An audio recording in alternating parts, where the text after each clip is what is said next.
It is 3 and Out here on the Southern Pigskin Radio Network. Kevin, BJ, and Ben, glad you're making us a part of your day. Drew DeArmond, 97.7 The Zone in Huntsville. We'll talk some Alabama football as Nick Saban, again, the highest paid coach in all of college football. We'll talk to him. Rich Stiles will join us back. Nine Boys Golf Show. Next hour, we'll talk about the Tour Championship coming up this weekend to end it all in the regular season. D. Orlando Ledbetter will break down last night's preseason game against the New York Jets. Graham Coffey, DogCentral.com, will join us. Bill Connolly will join us. We're talking college football with him as well. So much to get to. And Braves Pirates Part 2 coming up tonight. We'll have coverage coming up at 5:50 this evening. But college football will be here before you know it. Joining us here right off the bat from 247 Sports, Brad Crawford joins us here on 3 and Out. Brad, welcome. How are you? Thanks for having me today, man. Hey, appreciate you coming on. And it seems like the more things change, the more things stay the same. You know, Georgia, Alabama, Ohio State, all going to be up there near the top. A lot of people preseason talking about Alabama, though. Is it Alabama and everybody else? Is there separation between Bama, Georgia, Ohio State, or is it a little more close than maybe people in Tuscaloosa want to admit? I think Ohio State's closer to Alabama than a lot of us national types are talking about this summer. I mean, this is Ohio State, one of the best offenses in program history, in my opinion, returning with C.J. Stroud, my early preseason Heisman favorite at quarterback, a wide receiver room that's going to once again produce a couple first-round picks down the line, and then a running back who, as a freshman last year, Travion Henderson, had 1,200 yards rushing. So Ohio State, Bama, those two teams are by far the most talented, probably on a crash course to meet in the final. But as you mentioned, Georgia, Utah, Clemson, Notre Dame, some of them other teams are kind of battling for that number 4 spot right now. Brad, if Georgia's going to repeat, what's going to be the biggest key for the Dogs? I think obviously you look at defense last year, sort of carried the Bulldogs and Kirby Smart to his first, national championship. They replaced 8 starters on that side of the football, including 5 first-round picks. I mean, even at University of Georgia, who has recruited at an elite level these last 5 or 6 seasons during Smart's tenure, that's tough to replace. So Stetson Bennett obviously has to be a above-average quarterback. They can't go through a 2 or 3 game spell where he struggles this season and expect to win those kind of games in the SEC with that new look defense. But, I do think Georgia's regular season schedule is somewhat more favorable than, say, what Alabama faces in the SEC West. And I think Georgia has enough talent returning coming off that national title that they're going to be back in the playoff. Brad, I mean, Nick Saban obviously making the news, getting some new money, but he said last year was a rebuild year, and they still won the SEC, obviously had the Heisman Trophy winner and the best returning defensive player in Will Anderson. If last year was a rebuild, how dangerous, which everybody can pick them to win out, but how much more dangerous can a team like that get just a year later? Yeah, to me, it's hard to call a team that has, arguably the top freshman quarterback in college football, 5-star Bryce Young, entering his first season as a freshman starter, calling that a rebuilding year. Saban knew last August, flash forward back to this time last year, that he had one of the top, 2 or 3 teams in college football. I do think Bama overachieved somewhat last year. The defense wasn't all that elite. Has a chance to be much better this season with Will Anderson back, Dallas Turner. He's a guy, Dallas Turner, who's going to be a first-round pick in 2024. Everybody talks about Will Anderson. Dallas Turner's a guy who probably can have 13 to 15 sacks this season as well. But the one primary question I have against for Alabama heading into the year is, will that offensive line perform? And then after losing Jamison Williams and John Mechie out of that wide receiver core, will Alabama have the field stretch as a wide receiver that we're used to seeing on offense? Brad Crawford, 247 Sports, joining us here on 3 and Out. Brad, looking at the SEC, how good do you think the league is going to be? I know you've got some teams in transition. Auburn looking for a guy to settle in at quarterback and some others. How good do you think the SEC is going to be once you step outside of Bama and Georgia? Yeah, I think the SEC top to bottom is right along, right probably above the Big Ten and ACC. Those are the 3 best Power 5 leagues. I guess you can call them Power 2 now with, expansion coming in the Big Ten and SEC down the road. But I think it'll be interesting to see, which of these SEC elite teams inside the AP poll in preseason is going to challenge that number 3 spot, behind Bama and Georgia. I've got Arkansas as likely 9 or 10 win team. I know a lot of folks have taken A&M in that spot, but Look, Jimbo Fisher has one really good season so far in 4 years in College Station. The other three basically have been kind of middle of the road. So I'm looking forward to seeing, that Texas A&M Arkansas matchup at the end of September. I think the winner of that game has a real shot at 10 wins this fall. Clearly, Georgia is the overwhelming favorite in the SEC East. Who do you think is going to be that second best team in the SEC East? It's a bit of a crapshoot at this point. I think, you look at quarterbacks. Hendon Hooker at Tennessee, has a chance to really elevate that offense. Had 31 touchdown passes last year for a team that averaged 3 plays per minute. That was the highest mark in college football.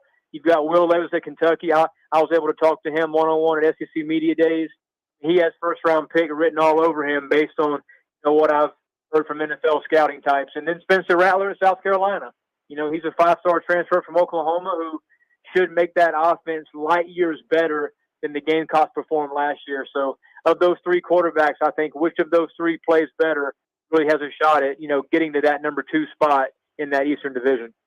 Brad, when you think about the SEC top to bottom, you got Bryce Young, you got Stetson Bennett, you got KJ Jefferson. You got Anthony Richardson, Will Levis. How great is the quarterback play going to be top to bottom in the SEC this year? I was telling somebody a few weeks ago, man, that this might be the first time in forever that, we've seen likely 3, possibly 4 first-round picks out of the SEC at quarterback. That would be an unheard of number. I think the SEC's had 2 or more quarterbacks picked in the first round only twice in its history, so that would be record-breaking. But I do think Bryce Young is a top 5 pick. I think he's battling Ohio State C.J. Stroud for the kind of QB1 billing. And like I said, if Will Levis at Kentucky, Spencer Rattler, those guys have banner years, KJ Jefferson, those are all potential first-round quarterbacks. And the kind of wild card to me is Anthony Richardson at Florida. We did not see him play a ton last season, but the snaps that he did get, and he can make plays with his legs, and he can really help that Florida offense that is truly lacking depth this season ahead of Billy Napier's first year. Brad Crawford, 247 Sports. Joining us, you mentioned wild cards. Who's the team that you think could be in that playoff mix that we're not really talking about right now, a couple of days out from the start of the season? Yeah, I tell you what, man, I've read so many bold projections and bold predictions here lately.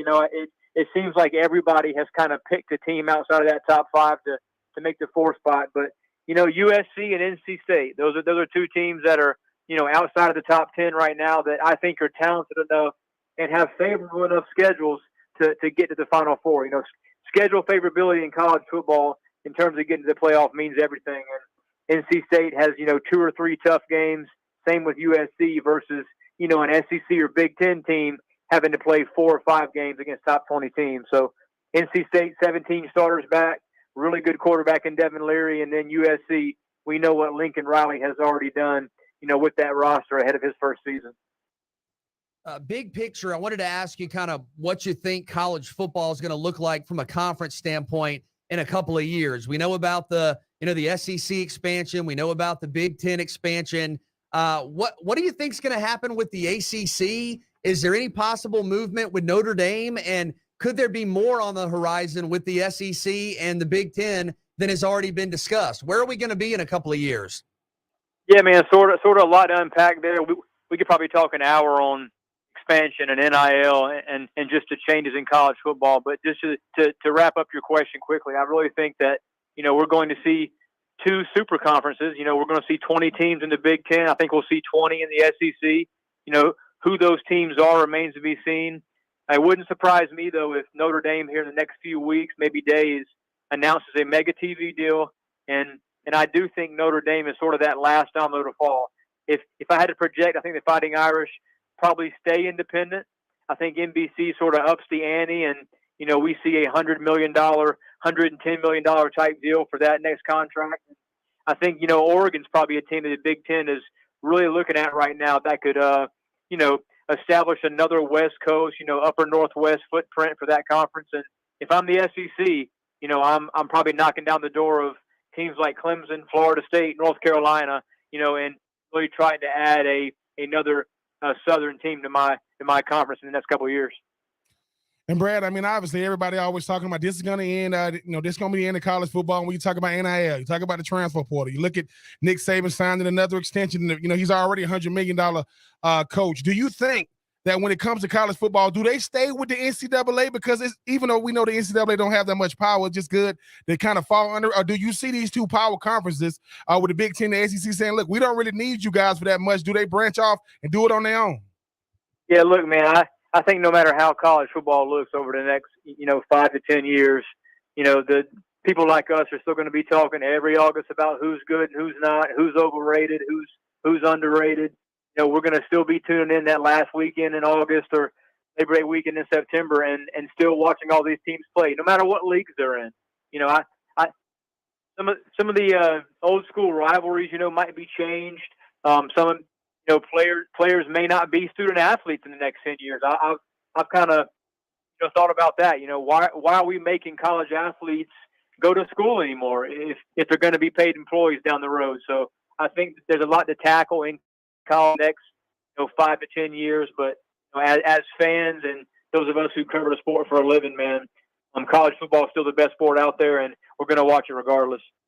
Brad, finally, just to kind of ask you a follow-up to that, because there's a lot of people that feel like, hey, this isn't, at the end of the day, this is not going to be the sport that I fell in love with, right? When it's Alabama playing this team and it's the backyard rivalries, now it's gone national, and a lot of people have said, especially this part of the country, they like college football because it's not the National Football League. How do you think in the next 5 years, kind of your average fan, and I guess you could throw out the boomer phrase where your 35-year-old plus fan views college football the next 5, 6, 7 years, and do you think it loses a little something that brought them in the first place?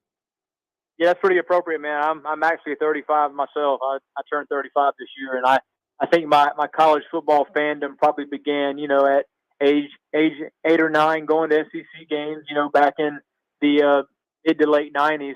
I think it'll be very interesting to see, if Tennessee and Alabama, for instance, if we go to a 9-game schedule in the SEC and that permanent rivalry is ended, will Tennessee fans be upset? Will Bama fans, knock on Tennessee's door to play again? If I'm a Tennessee fan, I'm pretty happy that I don't have to face Nick Saban on an annual basis, unless I play him in Atlanta. So, I think that college football's diehard fans are still going to watch every Saturday. They're still going to, pinch pennies and save up for these road trips to SEC and Big Ten venues. And, maybe the new college football fan just joined the sport now.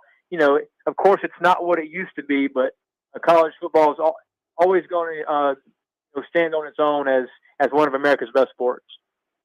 Brad Crawford, 247 Sports, our guest here on 3 and Out. Brad, appreciate the time. Thanks so much. Thanks, man. Brad Crawford joining us here on 3 and Out. And before we step aside, just your thoughts there on kind of what he touched on at the end, because I do feel like sometimes we talk about college football with this reference of, it's the golden goose that never runs out of eggs, right? It just gets better. It changes, but it's not, you can't kill it. It's like kudzu in the South. It's not going away. You can't kill it no matter what happens to it. Kind of how do you feel? BJ, again, you started covering college football when you were 16, 15, 16 years old. It's not the same sport today that it was. Clearly. How do you think it continues to evolve, and does it lose something? Again, I'm not saying it kills the desire to watch it. Does it lose a little something that kind of made it great for you when you were younger? And again, younger kids probably say, look, that's ridiculous. But I'm just asking your thoughts on it. I don't think it does, because I think people love the teams. People love the players. People love the stadiums. People love the history. People love the tradition. People love the stories. And I understand things change, but everything evolves. And a lot of these changes, like players having control over their own likeness, that's a good thing. Players being able to transfer and being in control of their own future, that's a good thing. A lot of people said, when the NIL, gets underway, it's going to ruin college football. Is anybody less excited for college football? Nope. Or is there less of a demand for media market, Nope. for media contracts? Are tickets still being sold? Oh man, the transfer portal, that's going to ruin college football. Is anybody saying they're not going to watch because Spencer Rattler's now at South Carolina compared to Oklahoma? I understand people are hesitant, with change, and I understand there's going to be, some people who don't like any sort of adjustment. But I think for the most part, I agree with Brad. It's college football. the landscape has changed, and the conference realignment may change who you play. That may have some of an impact. But at the end of the day, I think people love the schools, they love the players, they love the stories, and they love the sport. Yeah, I think what happens is sometimes too, I forget how much we get a chance to control narratives when we are the media. Look, my grandfather introduced me to the Braves. Is that the Braves that Kevin, we introduced our kids to? No. They got me when Ronald Acuna and Max Fried. We talking about Smokes and Glavine. It's still the Braves, right? And I think what happens is it used to be a time to where college football, like it was great, but it didn't have the attention because the players didn't demand it. Well, you shouldn't have called them amateurs. Well, and again, I don't think I say most people aren't upset about NIL. I mean, people would be like, hey, this is a little crazy. And you could say, well, maybe we're not amateur. I think when I say, like, does it ruin it? Is you look at a program, I'll just throw it out there.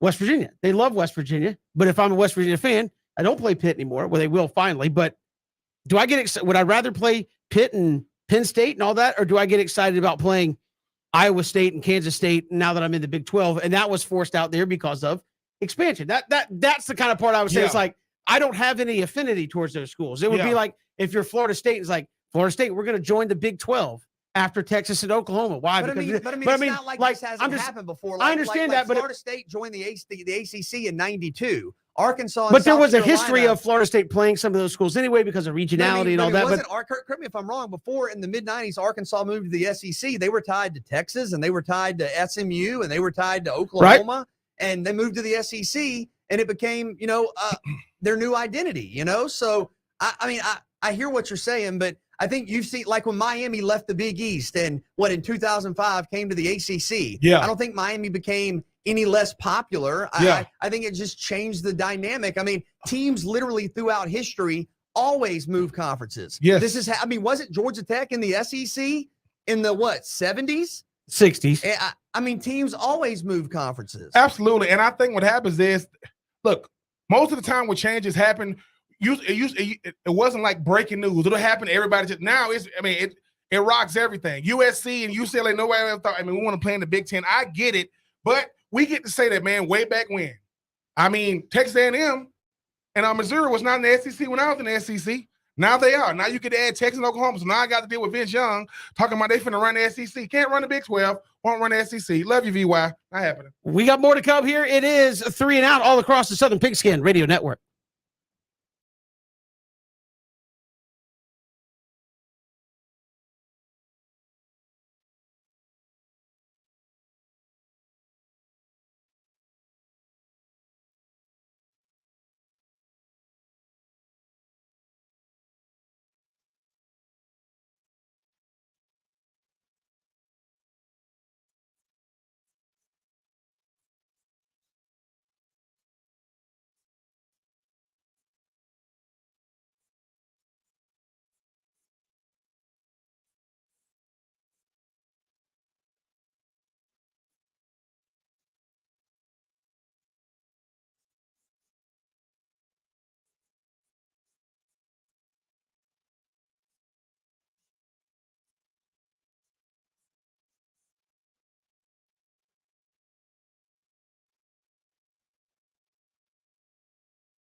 to have you back here on this Tuesday. We'll hear from Drew DeArmond, 97.7 The Zone.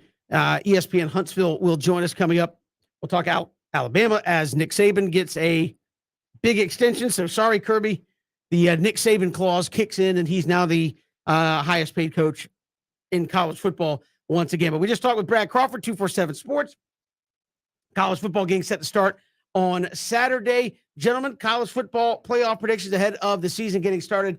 Who are your four? And again, Brad kind of touched it. Everybody's kind of got that fourth team that they feel could sneak in there. Who are your four? Well, I wish I could be more creative. I tried. I tried to justify this team, that team, but at the end of the day, I came down to a very familiar four. I think my number one is Alabama. I think they are the most talented team, best offensive player, best defensive player, best coach. I mean, I think they had a, quote, rebuilding year last year. Number two for me is Ohio State. I mean, very talented. C.J. Stroud might be quarterback one for the draft. Number three for me is Georgia. Stetson Bennett has proven what he can do. And then I think everybody's probably going to have in some form or fashion that top three. Maybe I'm wrong. And then number four, I went Clemson. I just think Clemson's due back year. Ben, I think you told me the other day when we were talking about Clemson, you said everybody said they had a bad year. They won 10 games. And now they get some guys back from injury. I think they're expecting some improvement from the quarterback position. So I went Alabama 1, Ohio State 2, Georgia 3, Clemson 4. Ooh, man, I mean, obviously Alabama's the easy number one. I think they're going to be incredible this year, having two top players on offense and defense. I do think Ohio State offense is going to be very, very hard to stop. I think Clemson's going to be on a revenge tour. And because I just think Notre Dame is a team to where all they have to worry about is their own resume. I think they lose one game maybe to like a Clemson, not have to play them in the ACC championship game, still make the college football playoff. So give me Alabama 1, Ohio State 2, Clemson 3, Notre Dame 4. I mean, Notre Dame, Ohio State week 1 is going to be huge when it comes to that. If you just go with four teams getting in, again, I think it's going to be interesting to see how Georgia plays. I think their schedule is very favorable. I like Alabama. I mean, if Georgia slips up during the season, I think they'd have to win the SEC championship, which I think they would play Alabama. But I'll put both of them in there because, as Ben said, it doesn't matter if you win the SEC championship game or not. Didn't matter last year, right? The team that lost the SEC championship game won the national championship. So I got Alabama, Georgia. I'll put Ohio State. I think they'll beat Notre Dame early. And then I'm going to put Utah in there as a quiet number 4 playing in the Pac-12. I think they get overlooked a lot because everybody is we make fun of teams saying Texas, we're back. Then how many times in the last little bit have we heard, oh, Southern Cal, man. Oh, so this is the year. That's why all their quarterbacks are playing all over the country. That's why 2 of their quarterbacks are playing in week 1 for 2 other schools. So USC, not back yet. Give me Utah. And I think Utah starts it off. Sorry, Ben, being Florida week 1. Well, and I think that sets them up to be on a path. They probably won't be there until late in the season, but I think if they get late in the season, sitting there maybe 11-1 going into a Pac-12 championship game, I think they look very good of getting in there as that fourth. I wanted to ask y'all this because I do think Notre Dame has a chance. I do think Utah has a chance. I'm with you. I think that's a lot for year 1 to say SC. Maybe. How many teams do you think have a realistic chance? I mean, I've seen some say Michigan. I've seen some. You've heard some sleepers. Is it maybe 7 or 8 at most? Yeah, and 7 or 8 is still a lot to me. I do give 7 or 8 teams a chance. Michigan, because they smelled it last year, they kind of it's the same mission every year. Can you beat Ohio State? And beating Ohio State 2 years in a row is going to be rough. But do not sleep on Oklahoma, man. I know everybody just want to throw it away because Venables is there. They got a structure and they got an infrastructure built in Oklahoma that I think even Venables can benefit from. Well, that's why I didn't put Clemson in there because I'm sorry. What's been the key for Clemson? Stability. Brent Venables is gone. You can't tell me that's not going to have an effect, at least early, no matter how much talent they have. And quite frankly, they did have a, quote, down year winning 10 games, but offensively, they left a lot to be desired in a lot of games last year, and they won a lot of games because of that defense. So, again, Wake Forest has lost their quarterback for who knows how long. Florida State, are they back? I mean, if the ACC Atlantic is god-awful and NC State doesn't show up, if they drop a couple uh-ohs early and you start looking at that ACC Atlantic and go, that wasn't what we thought it was going to be. I mean, does Clemson still get in? Or is their strength of schedule going to look kind of poorly? South Carolina to be pretty good at the end of the year. I mean, maybe.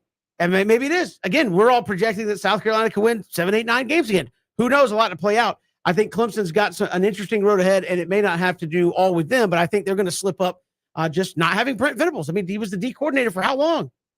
You just knew, chalk it up. Doesn't matter. Defense is going to be good. Well, he's gone now. You got to replace it. There's going to be a learning curve, I think, there at Clemson. We got more to come.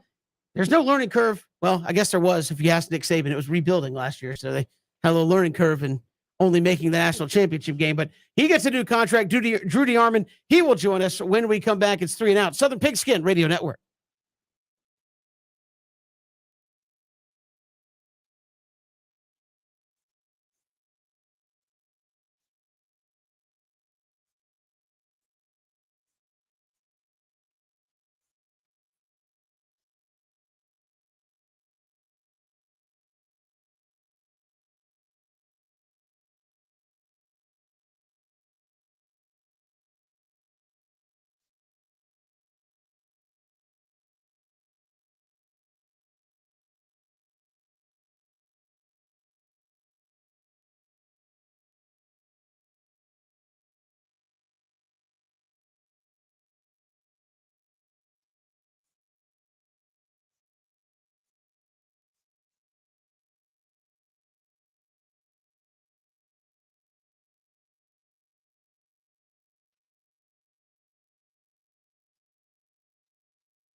Good to have you back. Here it is, 3 and Out on this Tuesday. Glad you're making us a part of your day. College football is coming back in just a couple of days. Week 0, then week 1, it opens in Mass. And joining us here to talk some college football from 97.7 The Zone, ESPN Huntsville, Drew DeArmond joins us here on 3 and Out. Drew, welcome. How are you? Good, guys. How you doing? Doing fantastic. Well, I guess you got to start right with old Nick Saban, going to be the highest paid coach in college football, a big extension. Were you surprised at the amount of years? I know he likes to be the highest paid coach in college football for good reason, but were you surprised the extension went as long as it did? Not really. I mean, they just added a year on the end of it, basically, from what they signed last year. He got a clause in his contract that says he's going to be the highest paid coach. I mean, basically another way for Jimmy Sexton to ring the cash register. I mean, because 90% of the elite coaches in college football are his clients, including Kirby Smart. So, he got Kirby a record-setting extension, which you knew was coming off of last year, and that automatically kicks in with Nick Saban. And because of recruiting purposes, they're going to continue to use Coach Saban's age against him in some ways. But if you sign a contract through 2030, then there's always the chance that you're going to be there through then. So they did it for recruiting purposes and to reward Coach Saban for what he's accomplished in 15 years, which is unprecedented in the sport.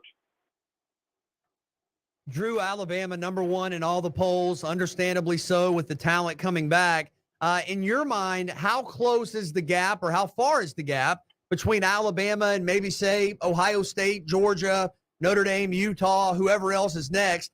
How far is that gap between Alabama and everybody else? Well, I mean, that's hard to say until you see teams play, but I certainly think Alabama has as good a roster as anyone, if not better, going into this year with what they have returning. I mean, if they, can stay healthy because they don't have a lot of depth at the offensive tackle spot, and if they can, continue to develop depth at the corner position, I think they're as good as any team in the country. I think one aspect of their game that hasn't been talked about enough is special teams. I think Will Reichert is probably the best kicker of the Saban era, and that's the only position in 15 years at Alabama that Nick Saban hasn't had an NFL draft pick, and I think Will Reichert will finally break that. I think James Burnip will be much improved at the punter position after spending 1 year at Alabama, and then I still think even with JoJo Earl out, Slade McKinstry will do a nice job at punt return. I think Jameer Gibbs will do outstanding if they kick to him kickoff return aspect. But I think Alabama, if they just continue to stay healthy, keep their offensive tackles healthy, J.C. Latham on the right side, Howard Steen from Vanderbilt on the left, and then continue to develop those corners. And right now, Terrion Arnold's kind of been the story of fall camp. Then I think Alabama can be as good as or be the best in the country because I think they have an elite quarterback. I think Gibbs will be outstanding at running back with the return of Jace McClellan. And I think the receiver group, while they don't have a JMO, maybe a guy that explosive because Tyler Harrell's a little behind, I still think they've developed some depth. They'll have enough receivers. And Bryce Young is a good enough quarterback where he can raise the level of those around him. I think the receiver core will be fine. And Drew, I mean, you mentioned all the new guys. You talk about a guy like Burton. You mentioned Jameer Gibbs. I mean, Ricks and these guys. But the thing about Alabama is we know about Bryce Young. Obviously, we know about Will Anderson. Who's the guy that the world doesn't know who he is yet, but he's going to probably end up being the talk of Alabama when the year's all said and done next year? Well, I think a guy to watch for is a junior named Chris Braswell from St. Francis in Baltimore who's waited his turn. I think he's an A1 pass rusher. Certainly, they've got Will Anderson and Dallas Turner, who everybody's focusing on. But I think Braswell could end up himself with 10 sacks. I think they're going to try to get all three of them on the field a lot on third down rabbit package. And I think Braswell's an outstanding rusher. He was a five-star talent. He's had to wait his turn and was even behind Drew Sanders at times last year. But I think he finally knows, the defense well enough, and he's healthy. And I think, should he, be fortunate enough to be injury-free, that I think, especially considering how much attention Will Anderson is going to draw and even Turner, I think Braswell could easily end up being a household name. And I'll tell you another one, a freshman to watch for. Even though this team is so experienced on both sides of the ball, watch out for the freshman from Mississippi, big defensive lineman Jaheim Otis. He's lost 70 pounds since he got to Alabama in January, and he weighed over 400, probably around 415 to 420. He slimmed down to around in the 340 to 350 range, and has been really good. He's been getting a lot of time with the ones, and I think Jaheim Otis could be on a lot of those freshman All-American teams before it's all said and done. Drew DeArmond joining us here on 3 and Out. Drew, obviously Alabama's had some high-profile transfers. Jahmyr Gibbs, Jermaine Burton, Eli Ricks. What kind of an impact is Alabama, as you said, a very loaded roster anyways, what kind of impact are those three guys expected to have here?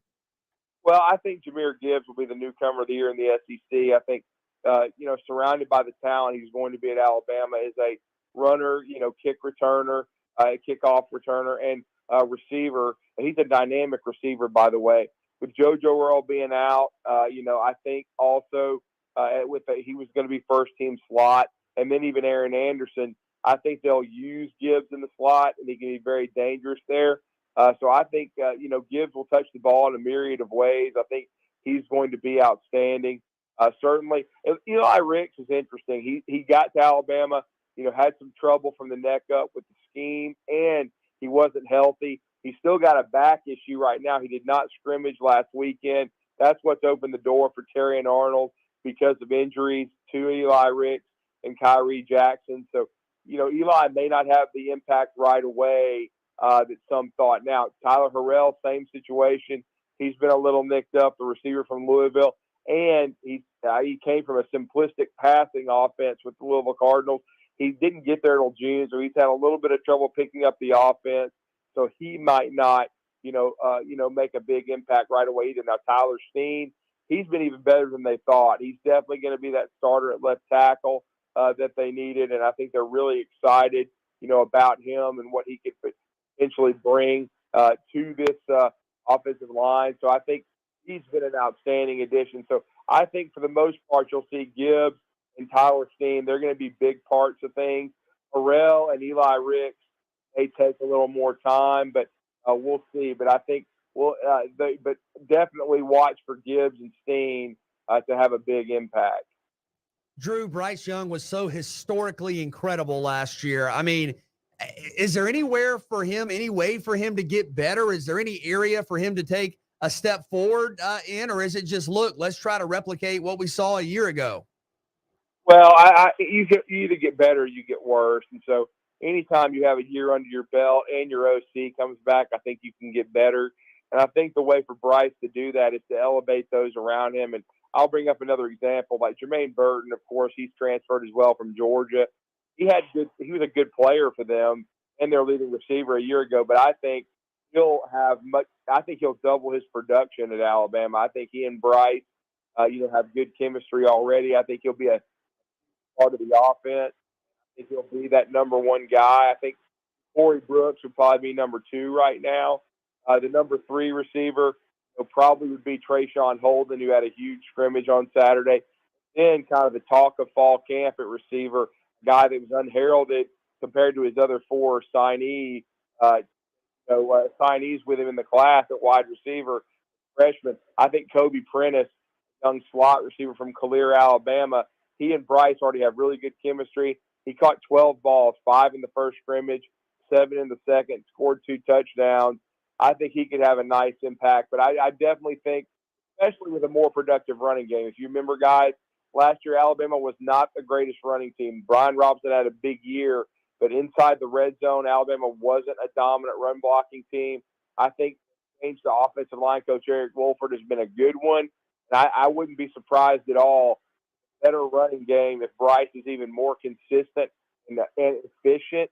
And I think he can definitely. I don't know. He may not throw for as many yards. He may not be, have to, throw for maybe 4,500. He may just hit 4,000. But I think he's got a chance to have a big year because he's got a year of experience behind him, and with a better offensive line that'll, keep him cleaner. And luckily, he wasn't injured last year, but he took a lot of hits. I do think with an improved O-line and running game, might see an even more efficient Bryce Young. And that would be scary because he only threw 7 picks a year ago and over 40 touchdowns. So anxious to see what he can do, but I definitely think he's a year better. And I thought he had an amazing scrimmage from what I heard this past Saturday. I think he was really, really sharp. And Drew, with all the quarterbacks that came through there as of late, I mean, you talking about Jalen, and you talking about Mac, you talk about Tua. Bryce Young is the one that wins the Heisman. I mean, I know he got a big time campaign he's a part of this year with NIL. I mean, he just seems to get better and better. I mean, I know BJ just mentioned how good can he be. How can a guy do less and still be better a year after winning the Heisman?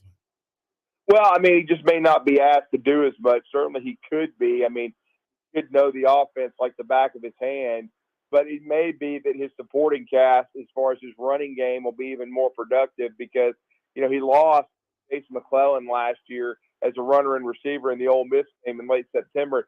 I don't know that they ever really replaced his production, but you could, you know, he's still going to put up gaudy stats. I mean, 4,000 yards is nothing to sneeze at. It may be that he won't be asked and have to carry as much of the load because of it, Jahmyr Gibbs. I mean, Gibbs may even take some votes away from him from the Heisman. I think Gibbs is that good. I know that's heady praise, but I just think there are scenarios where, you know, Bryce may not have to have as many attempts per game, maybe shave 5 passing attempts off, maybe, you know, average a good 50 to 60 more rushing yards per game, because Alabama was not a dominant running football team last year. I think they've got a chance this season, Ben, to be even more balanced. And I think definitely I would still say, you know, 40 points per game is attainable.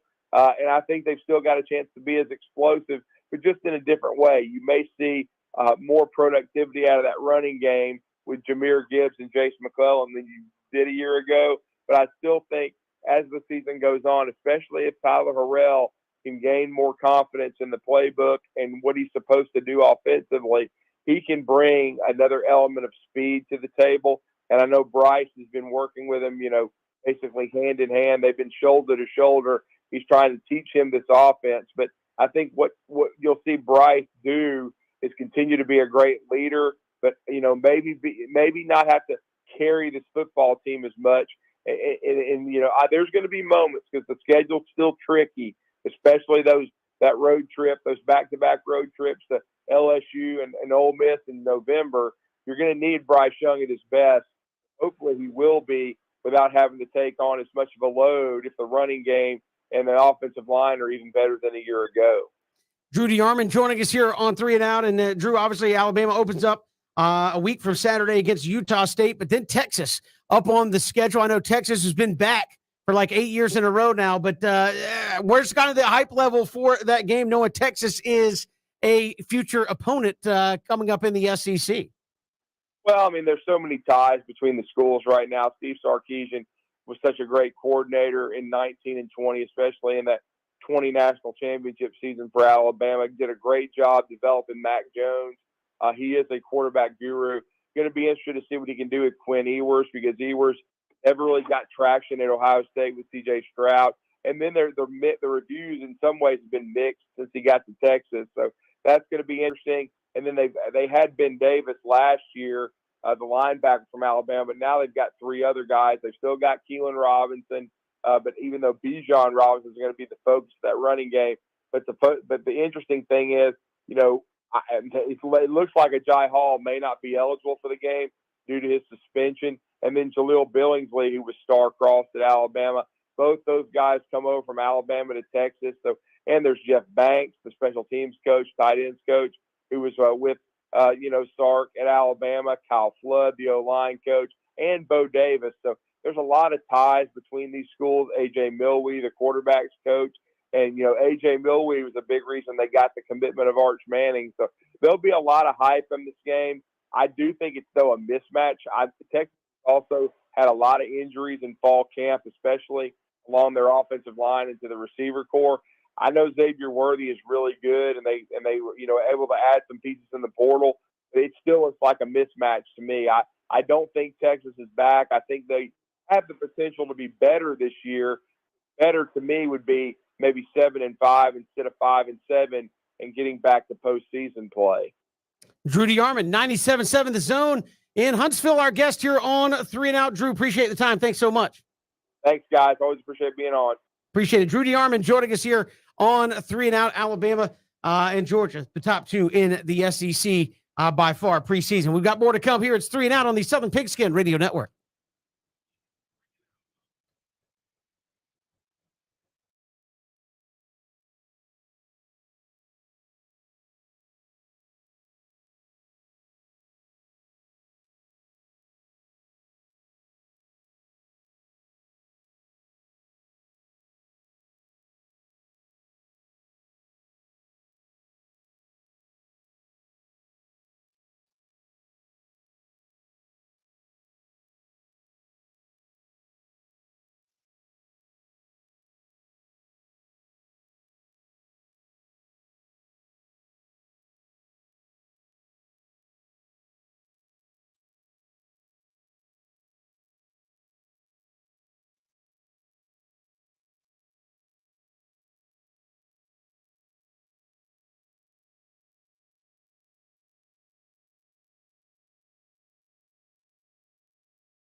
Good to have you back here on this Tuesday. Braves and Pirates coming up a little bit later tonight. 5:50. We'll have pregame coverage. Braves trying to take game 2 of that series.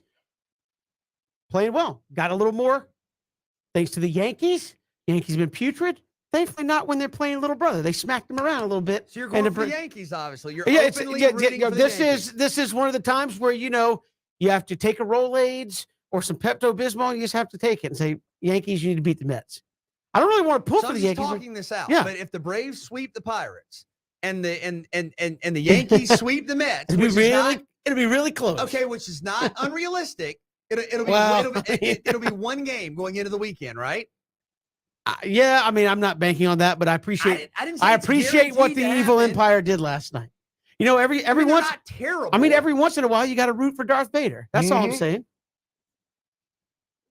It's not a Subway Series. Come on, come on.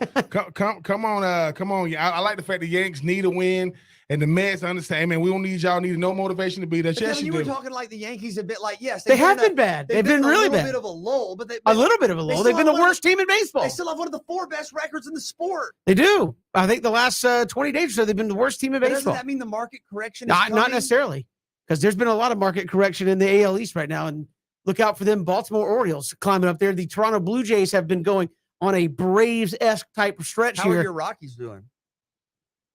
They're in Colorado, man. They're enjoying that cool, humidity-free weather. Don't talk bad about my Rockies.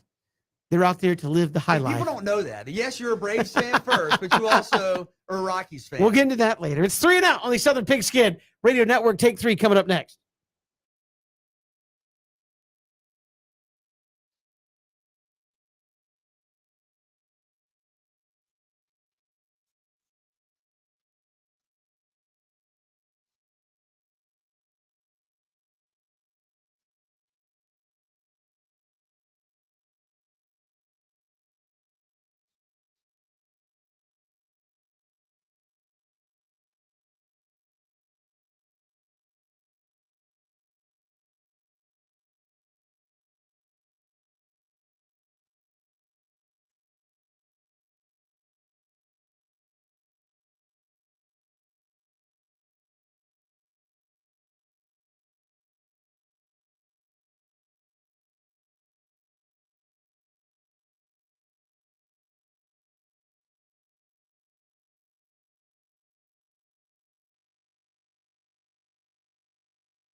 Hour 2, it's 3 and Out on this Tuesday. Kevin, BJ, and Ben. Rich Styles, Back Nine Boys Golf Show, will join us. D. Orlando Ledbetter will join us. We'll recap the Falcons and the Jets from last night. As BJ said, Falcons look better, but the real players weren't out there for the Jets at the end of the day. When I was watching, they looked good. I saw Mariota. Well, that's because the throw a starters were touchdown watching pass. for the Jets, apparently. I mean, Kyle Pitts, Kids. one catch, 52 yards, I saw that. and if he leads them, that might be a touchdown. Then I Just fell saying. asleep. So Ben, if you look good against the second team, you take it? I will take anything right now if I'm a Falcons. The problem is when I look at the defensive stats, didn't see nothing in the sack column. So at least they're keeping that tradition going. And it's the Jets. I mean, come on. It is. You've had Detroit, the Jets, Kevin is and then conflicted. Saxonville Kevin next said week. my favorite quarterback. Okay, but all those teams are saying it's the Falcons. Exactly. That is true. Though. I mean, But you're not even. So you better look Yeah, good. you talking trash about the Jets fan like you know you play with the Falcons, right? Say something else. I'm gonna win this fight. How about that? We got. We'll talk about it with D. Orlando coming up in a little bit. First, let's take 3 here on 3 and Out. All right, fellas, take 1. Gary Gaines passed away last night. And you go, who is Gary Gaines? Gary Gaines, the coach of the Permian High School Panthers in Friday Night Lights. Yes, he was a real person, led Chris Comer and company to the state championship the year after the season that was portrayed in the movie and in the book. My question is not about Gary Gaines. You're both looking at me like, what is he about to say? That being said, what is the best high school football movie? A lot of people really like Friday Night Lights. You got like Varsity Blues. What's the one with Tom Cruise Yeah, I'm gonna where he need you- plays for Ampipe? Is I'm that gonna all need the you- right I'm gonna moves? I need you to name some high school Facing football the movies. Giants. There's a whole bunch of I them. remember the Titans. Remember the Titans is a high school Oh, football yeah, movie. Yeah, that's got to be the GOAT. Remember the Titans. I mean, I remember the Titans has got to be the Varsity best. Blues is up there. Like you got a whole bunch of high school movies. I cry What's the every one time I with watch Robin Remember the Williams? Titans. This is way back in the 80s. I have to look it up. Robin Williams did a football. Robin movie. Williams did a football Yeah, movie. half the ones you named I've never seen or heard of. It's Wildcats. That's not a high school football movie. Wildcats is a high school football movie. I don't know what that is. Wildcats has like every Goldie Hawn, Wesley Snipes, Woody Harrelson. Yeah, you There's remember? a whole bunch of Yeah, stuff. for Now, my Remember the Titans, one of the greatest movies yeah of all for time. my money, it's Varsity Blues because the thing about it is anybody that's from a small town understands that the quarterback in that small town, he's that dude. Now, I ain't never seen nobody with a billboard sign in their front yard, but the fact that the guys used to go pick each other up before, like in season, out of season, you wearing your Letterman jacket, and they did everything together. Everybody had a nickname. Everybody understand what the expectations are, and then you have BJ, your favorite character, backup quarterback. I don't I want haven't your seen life. Varsity Blues in probably It's a good movie. 20 though. years. But it's the when thing- did it come out? Tell me who wins. When did Varsity Blues come Probably out? in the late 90s. I mean, honestly, I can't remember any. You're too fat and dumb. Boom. I'm just saying. It's so many liners in there. And I think the thing about it is, it's the purest form of football there is before you start going to college and the business aspect of it. Varsity Blues, I mean, obviously you got a lot of great ones. Friday Night Lights is up there. You know, Remember the Titans up there. Wildcats is up there. Yeah, Wildcats is a good movie. Wildcats is really good. All But- suited up and ready to go, coach. And all I'm gonna say is, when you think about it, what made Paul Walker go from being a coach, being a player to being a coach. I'm just saying, like, why? He about to get him. The dads at the practice in their lawn chairs, looking at practice. Love everything about Varsity Blues. At the end of the day, everybody showing up to the same spot to go eat. People talking trash about them. I love it. Varsity Blues all day long. Take nothing away from the rest of them. Because at the end of the day, yeah, Denzel is on Remember the Titans. He said, and if you fumble this ball, I will put and then you will run a mile. Perfection. Denzel Washington has Denzelisms. He makes these movies come to life. He'll say, where your parents at? Huh? Mm-hmm. So I want you to take a good look at your parents. He said, I want to take a good look at your mama. He said, and I want you to tell me, who your daddy. I want you to tell me just gonna who recite the your whole daddy movie? is. He goes, go ahead, tell me. He closed his eyes and said, you're my daddy. That's right. Because when you get to camp, you ain't got no mama no more. You got your players on the team, and you got your daddy. Man, Denzel gets on my nerves for just being who he is. He says, I will. He said, I will not scratch unless it's itches. At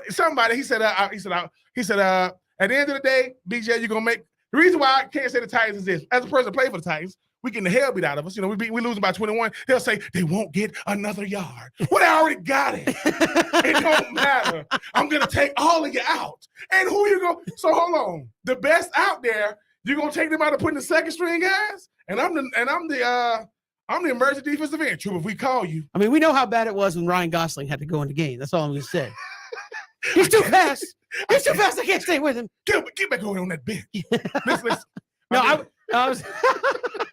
I looked it up. Beat him like he stole something. Yeah, the Robin Williams football movie is called Best of Times. It came out in 1986. Married banker Jack Dundee has lived his life regretting a botched play he made in high school.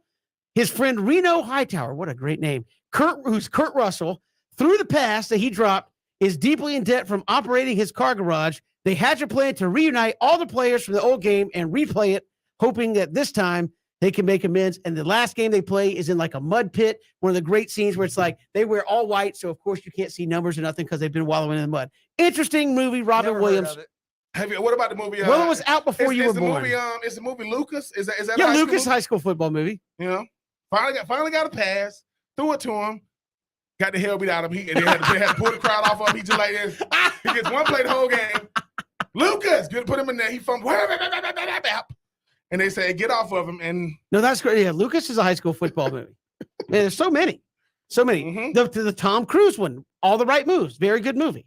You got like Craig T. Oh my gosh, Craig T. Nelson is a great movie. Okay. He gets kicked off the team, then has to get back into coach's good graces. And as a spoiler alert, if you haven't seen it in the I was last gonna 30 say, years. I mean, I don't know if you consider it high school, but Gridiron Gang. I mean, there was a high school boys with No, it was with high The school Rock. football. Yeah, Yeah. really good movie. Yeah. That I'm was looking for all Carl. right, I'm looking for Willie Weathers. Why? Carl Weathers. Well, You're no, not looking for Willie Carl- Weathers. You're not looking for Carl You ain't Weathers. looking for Carl Weathers. That's Carl pre- Weathers will give you that He beat ain't lying. down. Carl Weathers, you know, he's the reason why, you know, Sylvester Stallone got hit in the face 1,000 times and he lost. You hit that dude 1,000 times? Yeah, man, I was worn the hell out by round number 12. This dude got a head made of cement. What? All right, moving along. Take two. All right, we got the Braves won it, 2-1 last night. The Troublemakers. You had the single get on there by Vaughn Grissom and then the homer by Michael Harris. They got the nickname the Troublemakers. We got the Baby Braves in the past. You had the Night Shift. What's the best Braves kind of nickname you've heard in a while? I mean, we've had a lot of good ones here the last several years. Jeffrey Coor was the natural. I mean, I think the Baby Braves, because it was just so encompassing, right? I mean, that was where everybody on the roster, and the team is very young now, but you go back to, I don't even know what you're talking about, the mid to early 2000s, right? Where you're talking about, you know, Jason Hayward and Brian McCann and Jeff Francoeur, and you're looking around and everybody had kind of come up through the farm system together. The hype was there. The expectations were building. You weren't quite to the point where you felt like you were going to win the World Series, but you felt like you were moving in the right direction. And you felt like the streak that was pretty close in the rear view was something you were setting yourself up for moving forward. Another run of being the dominant team of the division for a number of years, for an expanded number of years. You looked around and you thought, not only are we going to be here, we're going to be here with the same guys, Craig Kimbrell, I mean, all these guys. We're going to be here for 8-10 years and we're going to win.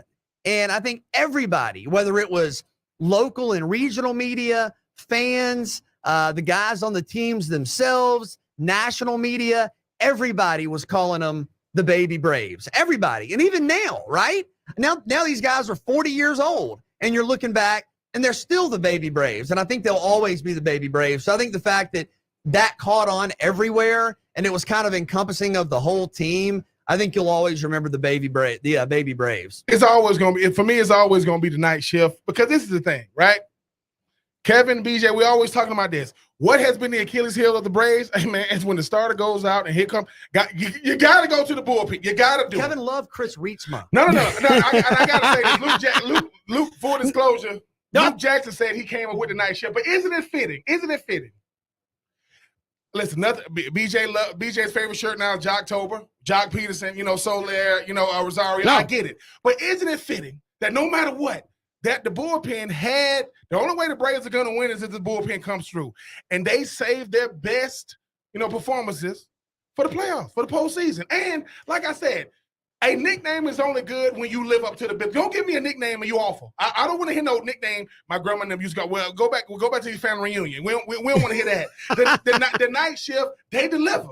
For Matzik and all those boys, man, they went out there and got it done. So for me, BJ love the baby Braves, but I just think that when you have a nickname that's a part of an iconic team, that's because I mean the Braves infield last year, they didn't have a nickname, but listen, these guys are saying this. Look, man, we're gonna be known for this team forever. Can we at least be known as a group? And I like the fact they call it's a group thing, not an individual thing. So give me the night shift all day long. BJ, I will have to go with Ben and say the night shift because it was if you think about it, it was a collection of misfits. It was a collection of people that Braves fans love to hate. It was Will Smith. It was Luke Jackson. It was AJ Minter, who Braves fans at various portions would love to just walk up nightly and punch them in the face. It is. And then you threw in there Tyler Matzik, who was relatively unknown until he came on last year. But the night shift was basically just that. It was made up of 4 janitors who were up there cleaning up the mess. Hey, who are you guys? I don't know. You suck, but you're you're greatest because you did it in the postseason and you got it done for us. It's the night shift. We're out here looking. People forget Luke Jackson. People are like, can the Braves cut him? He was unhittable the last month and a half of the season last year. AJ Minter, Will Smith. People could not wait to eject Will Smith from the team this year, and he closed out the World Series. The night shift to me is like the greatest thing because how do you come up with that again? It's 4 guys, 3 of whom most fans individually could not stand, put them together. Oh my God, this is the greatest thing ever. The night shift, it's over. It's like, you want Luke Jackson off the team. Yeah. Luke Jackson survived 2020 to even make it in 2021. That's what I'm saying. Everybody got hurt. Luke was like, look, man, y'all put me in some inopportune situations in 2020 because I'm the only guy that's not hurt. That to me is the genius of the night shift. Is that 3 of the 4 guys were guys that most fans on the Braves fandom constantly had a problem with, yet they came together and just were unhittable in the postseason. Truly unbelievable. I don't have a take 3 today. Yes, I do. I asked it earlier. Wait. No, I didn't have it written down. I was like, I have it. Okay. I asked Brad Crawford this in the open, so I'll ask you here quickly for take 3 before we have to move along to Rich Styles. Give me, we did our top 4. Give me the biggest sleeper right now that nobody's talking about that you think can make the college football playoff. Just one team that you think can make the college football playoff that maybe people aren't talking about here 3-4 days out of the season starting. I know you had them in, but I haven't seen a ton of inclusion for them. I'm going to say Utah. I do think they would have to beat Florida. I think it'll be tough for Utah if they lose to Florida, even if they go through the Pac-12 undefeated and then say, well, look, man, you played one SEC team. Maybe that's not one of the 3 or 4 best teams and you lost. I think if they beat Florida, and that's a big if, but that gives them a lot of momentum heading through the rest of the season. Confidence, Ben, as you've told us, is a huge thing, especially with a college football team. I don't quite think SC is on that level yet out west. I think maybe a year away. Oregon, good, maybe not great. So I think if Utah can get that win over Florida, not sure they can, Gainesville, the Swamp, at night, early in the season, that's a tough place to play. But if Utah can win that game, I say watch out for the Utes. For me, I'm gonna. Well, before I even say who it is, shout out to the homie Kent. A high school movie we didn't. The freaking Blind Side. That's true. That might be the best one. I mean, Michael Orr and all these different things. Shout out to Kent. But for me, I think it's Michigan, and this is why. The hardest thing to do is to beat your rival. Like that's the hardest thing to do. They finally got over the hump. And who knows, can they carry that momentum into this year? I know Ohio State is going to be lights out with that freaking offense. I mean, they're going to have received that is becoming, wide receiver you right now with what they're doing, year in and year out. But I think Michigan is a team that we understand what the task is. Don't lose to Michigan State. Make sure you don't lose a sleeper against Penn State. Don't let Iowa come in there on a Saturday night and blow the doors off you. And find a way to make Ohio State, make them one-dimensional, if that is even possible. For me, a sleeper, because they did it last year. They are Johnny come late, because Harbaugh might have something going, giving them boys Amanda Harper. Again, I think Utah, I have them in, but they're not in presently. I think most people aren't talking about them. I think they got an excellent shot of making that happen. We'll step aside. Rich Styles joins us next. D. Orlando Ledbetter coming up in about 15 minutes. It's 3 and Out, Southern Pigskin Radio Network.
Good to have you back here. It is 3 and Out.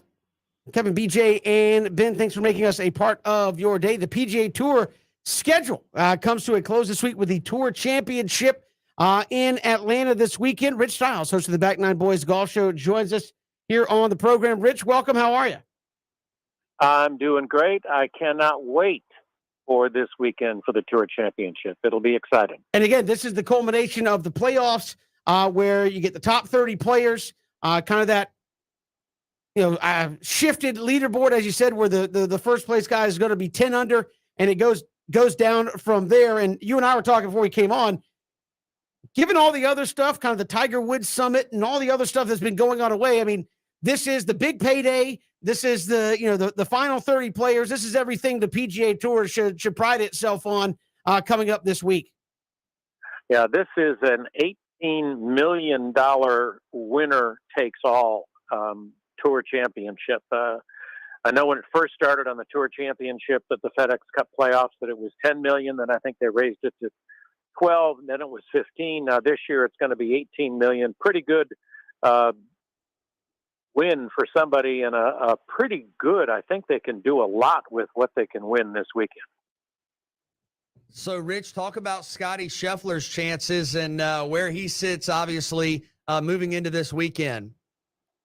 Well, I think he's deserved Player of the Year, whether he gets it or not. Winning 4 times, winning the Masters. I mean, he just has played tremendously. He's kind of, leveled off a little bit. I think some of the guys would probably say got back to just leveling off and not making as many putts. I think he's had a fantastic year, and I think he's obviously got a chance. I mean, even though he's wherever he's going to start. I mean, he's going to be under par and at -10, and it's just going to be an incredible. But here's the thing: even the guy that starts at 0, starts 10 shots behind. If Scheffler maybe shoots 1 or 2 over, and the guy that's 30 shoots 4 or 5 under, all of a sudden that lead is not 10; it's much less, and that's what a lot of people don't realize is that anybody at this point, if they can put 4 rounds together, they could win the FedEx Cup and that big $18 million check. Rory McIlroy and obviously Tiger Woods have teamed up to do a startup company. When you talk about 2 of the biggest names in golf that need some positive publicity right now, Rich, talk about the startup company that they're doing when it comes to technology and sports. 2 of the biggest names trying to bring some positivity to the sport. Well, how could you pick 2 other guys than Rory and Tiger? It's just going to be amazing putting all the technology together, putting these 2 guys together who have become really good friends throughout the years, and now even more so with this new venture.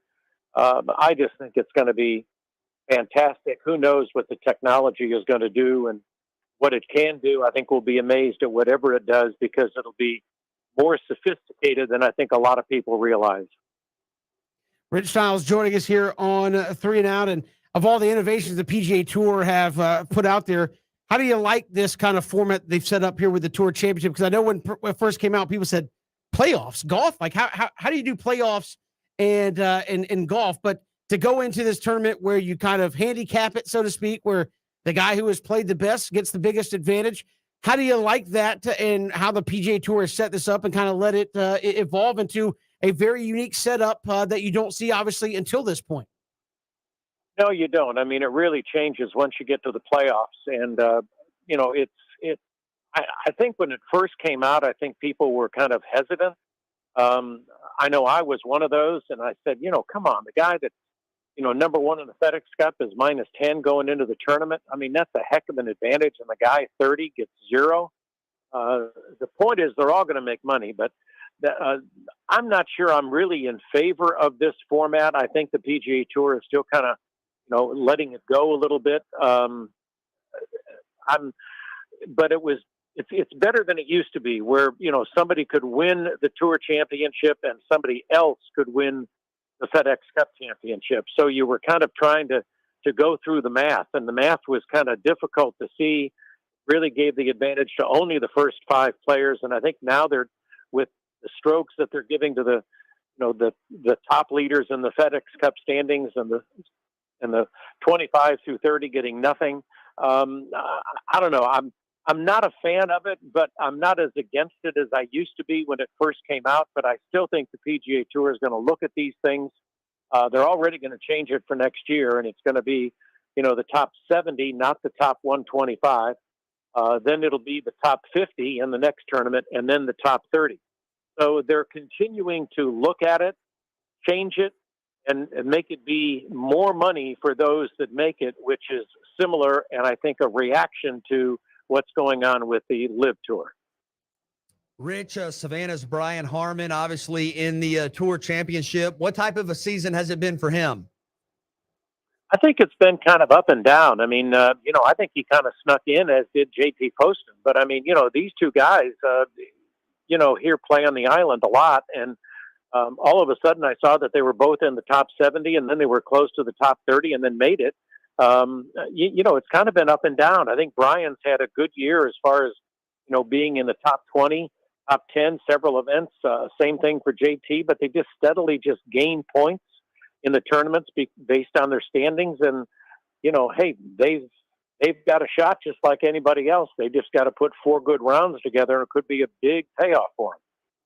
And Rich, I mean, when it comes to golf, it seems like though when you get back to the tournaments, when you get back to just playing golf, it's almost like everything else goes away. Do you think that when we're just talking about tournaments, we talk about guys like Tiger and Rory coming together to do startup companies, it's good for the game of golf? Or do you think that no matter what it is, if we talking about Tiger, Rory, even the LIV Tour, golf will take all the publicity as long as people, eyes on the sport?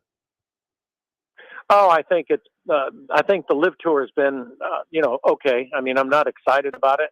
I think it's really distracted from the game of golf, from the positivity, from what the PGA Tour has done over the years since Arnold and Jack, separated themselves from the PGA of America in the 60s, and basically started what is now the PGA Tour. I think that it's been a very interesting year, and the PGA Tour, I think, knew the LIV was coming out many, many months ago, and now I'm sorry to say, but I think they're reacting to a lot of things, and I think if they would have done some of the changes that they're doing now and announcing what they're doing now, including the new tournaments for next year that came out of the players' meeting, proposal's already gone to Commissioner Jay Monahan. He hasn't approved it yet, but it's gone to him because the players run the PGA Tour. Monahan is their guy, so we'll see what happens with that. But I think it's been an interesting year for the game of golf. I still feel that the LIV format is, with a shotgun start, is not the best. It has no drama, and I think you're seeing some incredible drama, some incredible playing on the PGA Tour, and still that unbelievable excitement that you hear with the roars in the crowd. I just think there's nothing like the PGA Tour. And Rich, finally, speaking of drama, you got Ben Carr coming up on the show on Sunday. Georgia Southern golfer really showed out well at the U.S. Amateur Championship. He really did. I mean, he was just playing really good all the way through, won his matches and got into the finals. Ended up coming up one shot short. But, let's face it, during the first 18 holes, he was 3 down after 18. Then he got to 5 down after, somewhere in the mid of the second 18. But he fought back and, he lost. He placed second. But I think it was just an incredible journey for him, a record year for him and Georgia Southern Golf. And I'm going to be talking to Ben and his coach, Carter Collins, coming up this Saturday on the Back Nine Boys Golf Show. It'll be fun, and I'm excited to talk to Ben about that. Absolutely. Rich Stiles joining us here on 3 and Out. Rich, appreciate the time. Thanks so much. All right, guys. Take care. Appreciate it. Rich Stiles joining us here on the Back Nine Boys Golf Show Saturday, Sunday mornings at 8 a.m. And again, he'll have Ben Carr, Georgia Southern golfer, on coming up on Saturday morning. We've got more to come when we come back. D. Orlando Ledbetter, AJC.com. We break down the Falcons and Jets from last night. It's 3 and Out on the Southern Pigskin Radio Network.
Falcons got up 16-0 last night, ended up falling to the Jets, albeit in preseason. Had to make some roster moves today to get down to 80. Here to tell us all about that and more from the AJC, covers the Atlanta Falcons.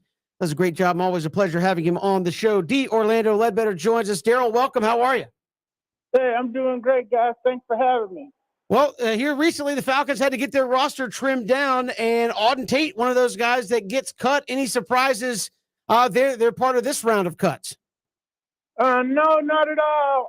He just didn't look very athletic, a big target, but, there were a lot of receivers outperforming him, so was not surprised by his cut. Daryl, last night we saw some good things from Atlanta. We saw some poor things from Atlanta. What stood out to you on Monday Night Football? Both of the quarterbacks stayed in the pocket and delivered the ball. That was something we wanted to see. They were able to get Kyle Pitts involved. That was something you wanted to see. So those were the big takeaways. A couple nice balls by Mariota. And then just the way Ritter kept bouncing back after all the penalties and so forth. So that was pretty impressive. Tease Tabor comes up with a big interception last night to kind of show his presence, trying to vie for that slot, either that slot cornerback position or maybe that third cornerback position. But different games, same result. When you talk about the D-line, not a lot of pass rush, not a lot of push in that front seven. I mean, how can they make strides between this game and the last game of the year when most of the game, D. Orlando, is going to be reserve guys? Yeah, they're just not going to. Lorenzo, Audie got in there and got low. You can't do that. So he got penalized for that. I haven't seen Lorenzo show up at the ball yet, but, he's a veteran. So those are two top guys. Malone, the rookie, he's not ready. His second round pick's not ready yet either. He keeps getting beat inside. So this is going to be another work in progress as far as the pass rush goes. Certainly it's better when Grady Jarrett is in there, pushing up there in the middle. But we're not going to see anything here in the exhibition season. They're going to have to catch fire in the season. But Daryl, is that something you can just turn on? I mean, they have one sack in 2 preseason games, and I mean, just to be as respectfully as possible, that's the Lions, the Jets, and then the Jaguars are who you're playing here in preseason. Yeah, well, the Lions, they have one of the best lines in the league. Not so much for the Jets, but I don't think you turn it on. We know that that's a project that they've been working on. They were last in the league last year, so it's just going to be something they're going to build upon. What position group is the pressure on as we close out preseason camp and get ready for the regular season? Is it the edge rushers? Is it the offensive line? Or who would you say has the most pressure on them to find a way to finish the preseason strong? I think it's on the secondary. They got abused by the Jets. Y'all saw the tweets about the Jets claiming victory and the joint practices and Flacco cutting them up, which, you expected a veteran quarterback playing against zone defenses to do. So, he got a nice ball to Corey Davis in between Hawkins and Terrell. I mean, that's the strength of this defense is, hey, you got to cover people. And maybe if they can cover them better, the pass rush can get there. So, I mean, the high-end guys got to perform. Pitts has got to perform. Cordarrelle Patterson's only played 2 plays. He's got to perform. The secondary's got to play tighter coverage to help that defensive line out. And the unit that has performed the best is the offensive line. They were able to hold the pocket firm and let the quarterback throw the ball some 28, 29 times yesterday without getting a sack. And only one scramble there, or a couple scrambles by Franks, which, didn't really matter because he didn't play in tight end. And D. Orlando, because it's such a lack of depth when you talk about this Falcons team, is obviously going to have a lot of young guys that's going to have to be key contributors. Do you think that's hurt the starters? As you mentioned, guys like Cordarrelle Patterson, his best year in the NFL was last year because they featured him, and he's going to be a key contributor this year. And a lot of those guys that are starters probably have seen their last snaps as far as game time in the preseason. Do you think that's going to hurt them with his first game rapidly approaching? Well, Ben, last year they didn't play him at all. and they came into that Philly game and got their heads beat in 33-6. So I'm like the old school guys, like Mike Smith and the Bears coach Eberflus. He's playing his guys a half a game. He's not worried about getting hurt and so forth. Arthur Smith said he was going to do it differently. He added the extra joint practices, but he's still sitting guys, like Grady and Cordarrelle. So we don't know. They don't get in the game on September 11th. They're going to be playing together for the first time. So, we know how that's going to turn out. Hopefully, it works. The magic works for them. But, the continuity, the chemistry, all that time, you can build that up in these actual game situations. And he's elected not to do it again, not to the level that you need to, especially when you're one of the teams in the bottom half of the league. And I guess explain that to us, Daryl, as best you can, what these coaches see with the joint practices. I understand they're going to have joint practices with the Jaguars. Obviously, that's controlled. You could do situational stuff, but what are they getting out of these joint practices that they wouldn't get from live game tape, I guess, that everybody can see when we play these preseason games, and not reduce the preseason games to, I guess, basically, here's backups that may not play a whole lot or even make the team that you're going to watch here in these preseason games. What are they seeing out of the joint practices that I guess the fans aren't seeing? Yeah, the big thing is, like for the Jets, they've run a 4-3 and they come up field. The Falcons been playing and practicing against their own 3-4, which is a sit and react defense. So, that helps you with your blocking schemes and a different combination block. So the interior linemen are the ones who really benefit from the joint practices. You get to, instead of going up against Grady every day, you get to go up against the Jets guys, or you get to go up against instead of going up against Lorenzo Carter, you get to go against Trayvon Walker this week. You get to go against Josh Allen. So instead of Adi Gunderjay. So the matchups are the thing you get up front. And then on the back end, it's, hey, they might play their zone coverages a little bit differently. And I know the Falcons wanted to see, hey, can these guys get open against man coverage? And a couple of their guys couldn't, so they got cut today. Geronimo Allison and Arden Tate. So they wanted to see if they can get open against man coverage. They couldn't. So that's something that you can see in the joint practices that you cannot see, against your own team every day. Daryl, take all the talking points away. I mean, in your mind, through 2 preseason games, who has looked better at quarterback, Marcus Mariota or Desmond Ridder? I think Marcus Mariota, to me, from what I wanted to see, accuracy.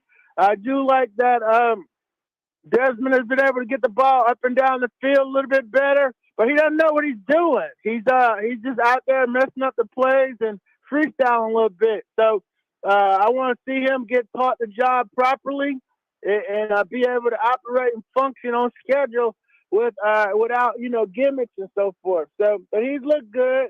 The veterans beat him out hands down, fair and square. People want to anoint Ridder, but I don't know why.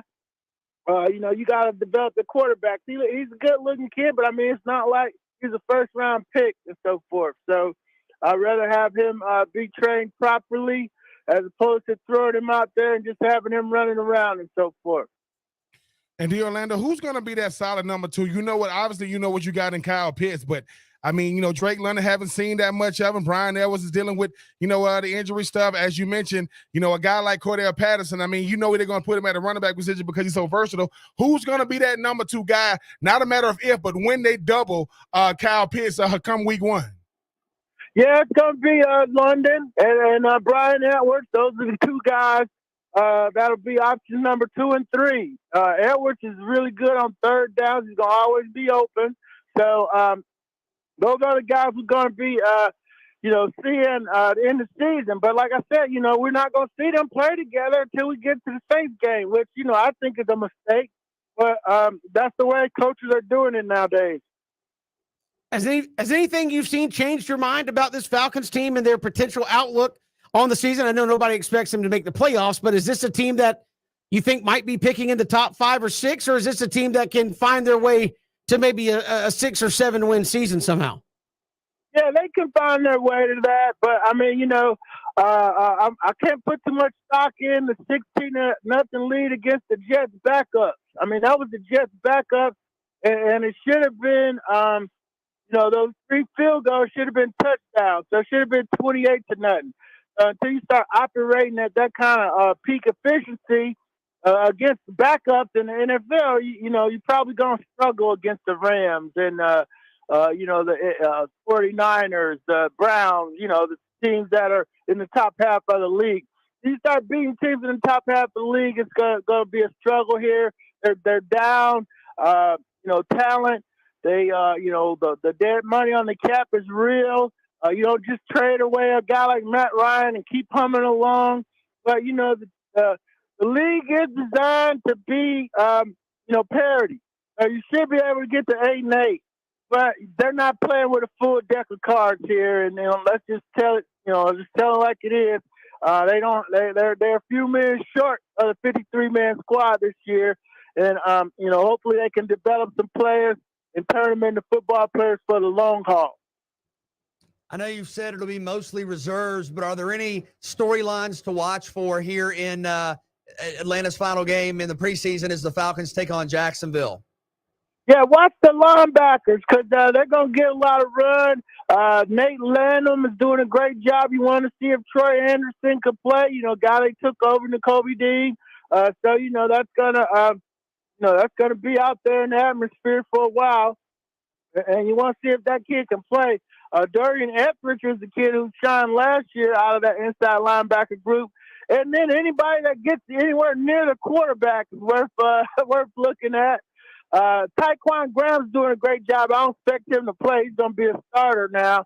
5th round pick out of Texas. So, the backup linebackers, you always need linebackers and see if they can do anything on special teams to help you out. And, of course, D. Alford, I think he's wrapped up a spot. But, if he's out there, you want to see what he can do. And those are the key defenders that I think you want to look at. Offensively, it's going to be a lot of Franks and the third-string guys, and I'll see most of them guys getting cut the following day. And Orlando, when you think about this run game, I know when it comes to the Falcons, I know it's going to be all about the quarterbacks. That's what we've grown to know with since Matty Ice has been here, Ritter, and obviously Marcus Mariota. But the run game, and I'm not talking about Cordell Patterson because he's an athlete. You want to get him out on the field with Brian Edwards and in London and obviously Kyle Pitts. Can this run game be, I guess consistent enough starting game one to kind of give them some balance, especially when everybody's going to try to make it one-dimensional? Yeah, no doubt. They got to be. They don't have any choice. They don't have a quarterback that can throw the ball 30, 40 times a game or even 20 times a game. So, Damian Williams, he hasn't ever been a full-time back, but he's going to have to play that Mike Davis role. How much can you get out of Quadri Allison? I'm not that big on the rookie from BYU. He tried to bounce it outside against the Jets and got caught. So I don't think he's got the jets or the speed to do that, but he might be a good in-between the tackle runner. So out of that group of guys, you try to cobble together some kind of running game, and that's just where they're at right now. You don't have a Bill Cobb running back on this roster. The Orlando Ledbetter, AJC.com, covers the Falcons. Daryl, always a pleasure. Thanks so much.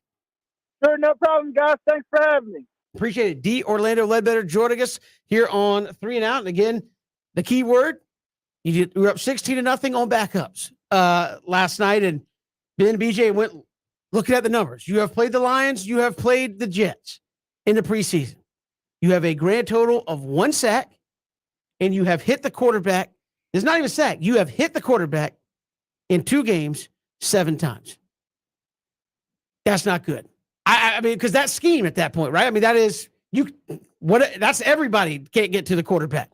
That's want to because at the end of the day, they're not scheming up this defensive line because you don't have anybody that scares you. So I think, Kevin, something we talked about. Somebody's going to have to be the alpha dog, not named Grady Jarrett, Lorenzo Carter, Ebigita. You guys are going to have to get there because if not, it's going to be a long season no matter what. It's going to be even longer if you can't get to the QB. We got more to come. It's 3 and Out, Southern Pigskin Radio Network.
Good to have you back here. 3 and Out, final hour coming up. So leads you down towards Braves baseball.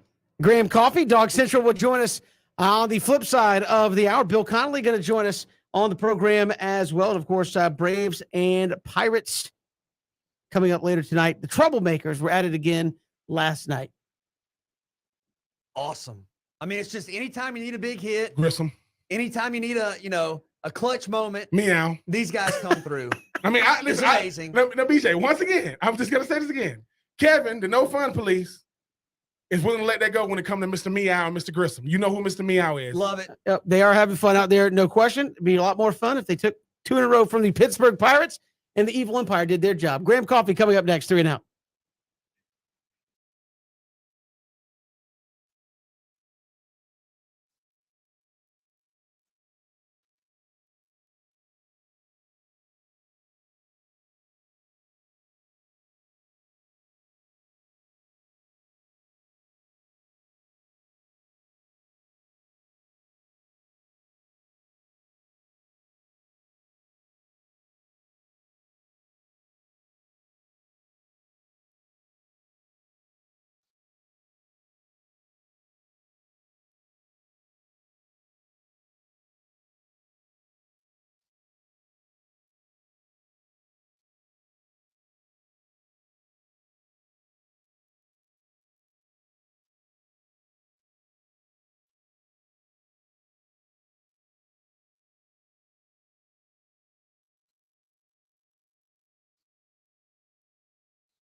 Good to have you here, 3 and Out on this Tuesday. Glad you're making us a part of your day. The countdown is on. College football will be back on Saturday, but I mean, it's really back. The schedule leaves a lot to be desired this weekend. It's really back the next weekend, the in-mass opening of college football, Georgia and Oregon. Everybody looking forward to that one. And joining us here on the program from DogCentral.com, Graham Coffee steps in here on 3 and Out. Graham, welcome. How are you? Doing well, man. Thanks for having me. Appreciate you coming on. I know the Dogs got some bad news, some tough news at the running back spot, but how are things looking getting up close to 10 days out from the opener? Yeah, I mean, I think Georgia is in that spot where you kind of want to be as a team. The offense, I think, was a little bit ahead of the defense in the first scrimmage, and then you had your second scrimmage last weekend, and it seemed like the defense kind of got the best of the offense that day. It's tough to really say what's good or bad sometimes in these scrimmages and camp situations because the team is playing against itself, right? So there's always good news and always bad news in a sense. But I think if you're a Georgia fan, you want to see kind of a balance there between those units getting the best of each other, and it seems like that's what's happening right now. So, Graham, how do you assess this matchup with Oregon? I mean, Oregon's a good team, top 15, top 10 team. Obviously, there's clear familiarity there. Is this a game where Georgia fans should be worried, should feel cautiously optimistic, or do you think Georgia's the clear, overwhelming favorite here? I think it's really interesting when you add the whole element of Dan Lanning, his first game there being against his old team. Georgia went up to Knoxville to play Tennessee back in 2019, and that was when Jim Chaney was up there in his first season after being at Georgia in 2017 and 2018. And, they were able to scheme up a couple quick touchdowns on Georgia, and then Georgia was able to adjust and kind of blow them out. When they went and played Arkansas with Sam Pittman the first year or the first game of that COVID year in 2020, similar type of deal where that game was looking really ugly for about 2.5, 3 quarters. And then Georgia was able to kind of take control. So from a talent standpoint, I think Georgia is, head and shoulders above Oregon. I think Oregon is a good team. I think they could very well win the Pac-12, but I think where it kind of breaks down maybe for Georgia's favor is looking at what Oregon has on the defensive line. It's just not much compared to what the Dogs are used to seeing week in, week out in the SEC. And I think that could be problematic for them. Oregon's offensive line is going to be one of the better ones that Georgia faces all year, though. And so it's going to be a big test for this new defensive front after all these guys have kind of graduated and gone on to the NFL to see what they have up there. Graham, I mean, the three-headed monster at tight end, Bowers, Gilbert, Washington. I mean, I know Bowers, giving those guys are kind of working themselves back. But, I mean, what should we expect to see against Oregon? They're not going to show you every single thing they're going to do, first game. But what should we expect to see, especially with three guys that are three totally different tight ends, but all bring something very unique to the table? Yeah, I mean, I think Georgia, even like with what they have in the tight end room, you have to use those guys. But with some of the things that have happened, with Arian Smith going down and just kind of, A.D. Mitchell's there at the X receiver spot, and you've got some experience in the slot with Tyrus Jackson and Dom. The Z is still kind of a question for them, that other outside receiver spot. So I think you're going to have to utilize those tight ends in a lot of ways. I would expect to see all three of those guys in line at certain points in the slot. I think you'll see them out wide at times. I think they will be all over the field. And I honestly think this game, if you look at what Oregon did when they played Utah last year, Utah ran 2 and 3 tight end sets.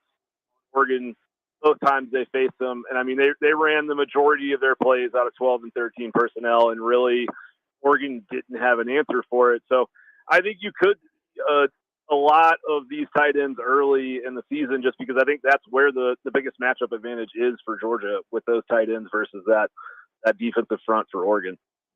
Graham Coffee, DogCentral.com, joining us here on 3 and Out. And Graham, it seems like fans have finally come around to Stetson Bennett here as the starting quarterback. Does his I don't know if roll is the right word, but the way Georgia utilized him, does that change? I know last year it was, hey, go out there, run the offense, be in control, take care of the football, don't turn it over.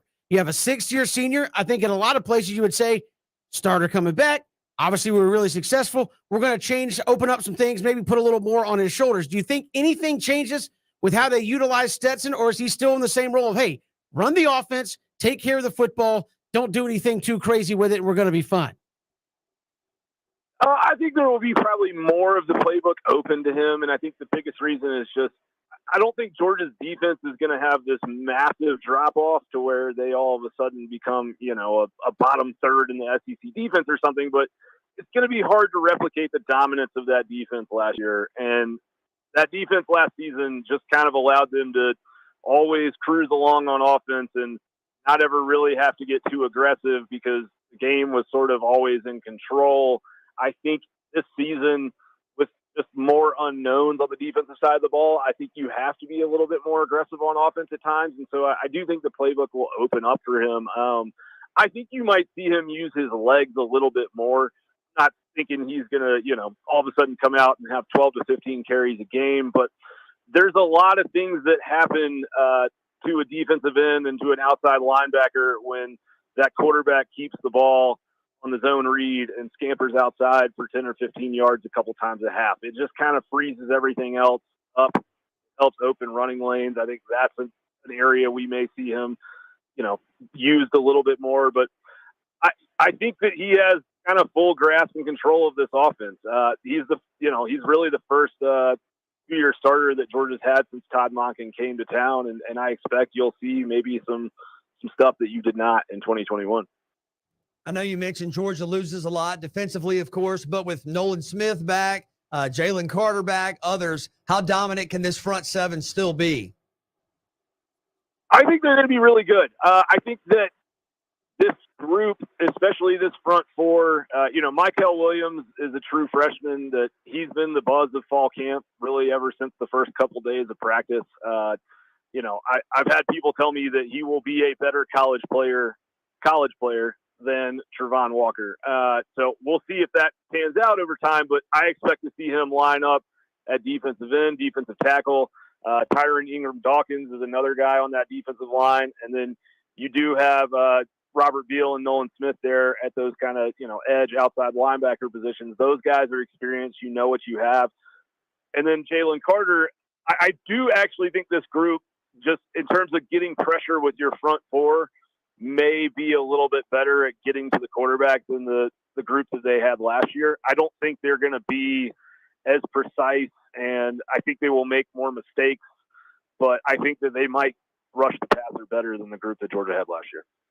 And Graham, what has been the mood in fall camp? I know they got a guy like Kirby Smart. coming off a national championship, he's not going to change his approach as far as like his intensity of practice. But this is the first time first time in a long time Georgia's coming off a national championship. What has been the temperament? What has been the mood in fall camp?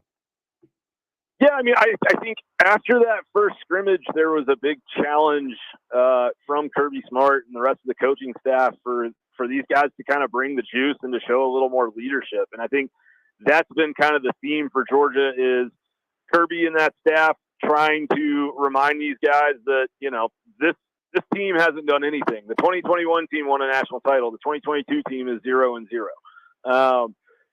I think this past week of practice that Georgia just had, you saw they were able to have some guys kind of be a little bit more vocal. Like I was told in the scrimmage on Saturday, when the third and fourth string defense was in, the first and second team guys were out there, screaming and hollering and trying to pump them up. And that was stuff you weren't maybe seeing the first week or two of camp. And so I think that is a positive sign. But I think that's been the theme, right? Is like you lost all this experience and all this vocal leadership. And there's some positions where maybe the oldest guys on the team aren't the best players or the best athletes. And so young guys are going to be in these roles and they've got to learn how to be leaders and to be vocal and communicate on the field. And that's really what I think the emphasis has been. Finally, Graham, in your mind, who is the biggest challenger to Georgia in the SEC East? I would actually, I guess it's Tennessee. I I think Kentucky is due for a pretty big step back with what they lost in Robinson and some of the guys they lost on the offensive line. I would say it's Tennessee. I think Tennessee has a chance to go and win 8 or 9 games. It's just what Tennessee does on offense. Georgia's defensive line and Georgia's boundary corners are kind of the anecdote to that. So I don't think that Tennessee has this great chance of coming in and upsetting Georgia. But if you're asking me who's second in the East, I would say that's my pick right now. Graham Coffee, dogcentral.com, joining us here on 3 and Out. The countdown is on. Georgia and Oregon coming up on September the 3rd. Graham, appreciate the time. Thanks so much. Always a pleasure, guys. Thanks for having me. Appreciate it. Graham Coffee joining us here on 3 and Out. And again, Georgia and Oregon going to be a great game to get things started there in week number 1. And again, Georgia riding high off the national championship. Interesting to see how they come out against Oregon, a team that, if Georgia's not up playing their best, could certainly beat you. Well, and I think for all the talk about what Georgia lost, and understandably so, I think the Dogs front seven is really going to be out to make a point, prove a point, and say we're still as good as it gets in college football. I mean, Jalen Carter's a preseason All-American. Nolan Smith, preseason All-American. Both those guys are probably going to be first-round picks. Robert Beal may be a first-round pick. You're talking about multiple 5-stars that are ready. I mean, Stetson Bennett is Stetson Bennett, the tight ends. I mean, I just think don't be surprised if Georgia makes a statement in this game. I think at the end of the day, the one thing that Graham was, continuing to go over was the fact that, look, this is a 2022 team. We understand what 2021 did, but you got to look past that and understand this is us now. We understand what we're capable of doing, but the we has changed dramatically. You had 5 guys go in the first round off of defense. You had 15 guys get drafted off of last year's team. So, yes, big time expectation for the 2020. But it was going to be big time expectations no matter what team Georgia was bringing back. But I think the guy that brings it all together is not Carter. It's not Nolan Smith. It's Stetson Bennett. He is not the best player for Georgia. He is the most important player for Georgia because he's the reason why the offense is going to go, and he did last year without a starting receiver. That's why they're not going to panic. I am very, very anxious to see how they're going to utilize these 3 tight ends. I think they got a chance to really revolutionize when you're talking about what 3 guys can do at one position. And we've got more to come here on 3 and Out. Bill Connelly, ESPN. We're talking more college football with him next. It's 3 and Out on the Southern Pigskin Radio Network.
Bennett, Ben Troop, glad to be back here with you. It is 3 and Out all across the Southern Pigskin Radio Network. The college football season is here.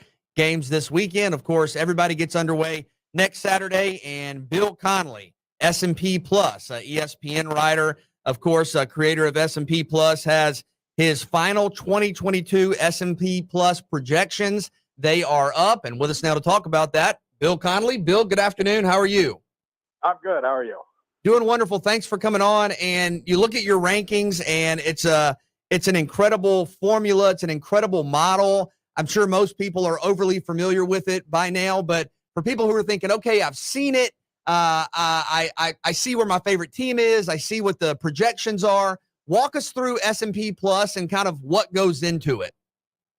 Yeah. So, I mean, the basis behind SP Plus is just, adjust for tempo, adjust for opponents, look at the things that are actually sustainable from week to week in college football, the most predictive factors of the game, because, as much as we realize this when we're watching it, it's good to remind ourselves that this is the game played by 18 to 22-year-olds with a pointy ball, and weird stuff's going to happen, and the record doesn't always reflect who's good or who's the best or whatever. So, yeah, it's an opponent-adjusted attempt at kind of figuring out that sustainability aspect and figuring out who's going to be the best from week to week.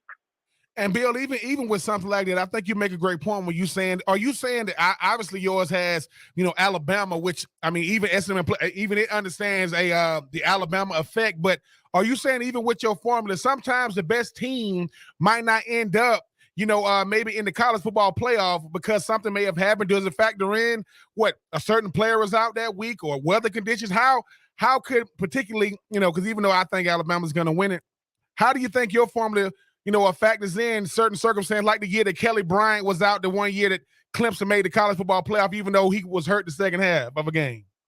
Yeah, I mean, basically, I think we all understand this watching it, but it's hard to, the records are the records. But no, I mean, think about what was it, Iowa in 2015 when they went 12-0. They came within about 30 seconds of making the college football playoff. They were absolutely positively not one of the 4 best teams in the country. And I think we realized that, but they would have made it anyway. But this is the power ranking and not a resume ranking. Let's put it. That's probably the best way to put it. There's a especially when we get to the midseason, if a team wins, by 2 points, but it was a +5 turnover margin and it was really fluky. Maybe they're not guaranteed to move up. They might move down because moving forward, the game did not reflect that they're going to keep winning. That's kind of the idea there, and it is tricky. Obviously, weather conditions and injuries and whatnot, it's really hard to account for that, and that sometimes you might, mentally might need a little mental adjustment for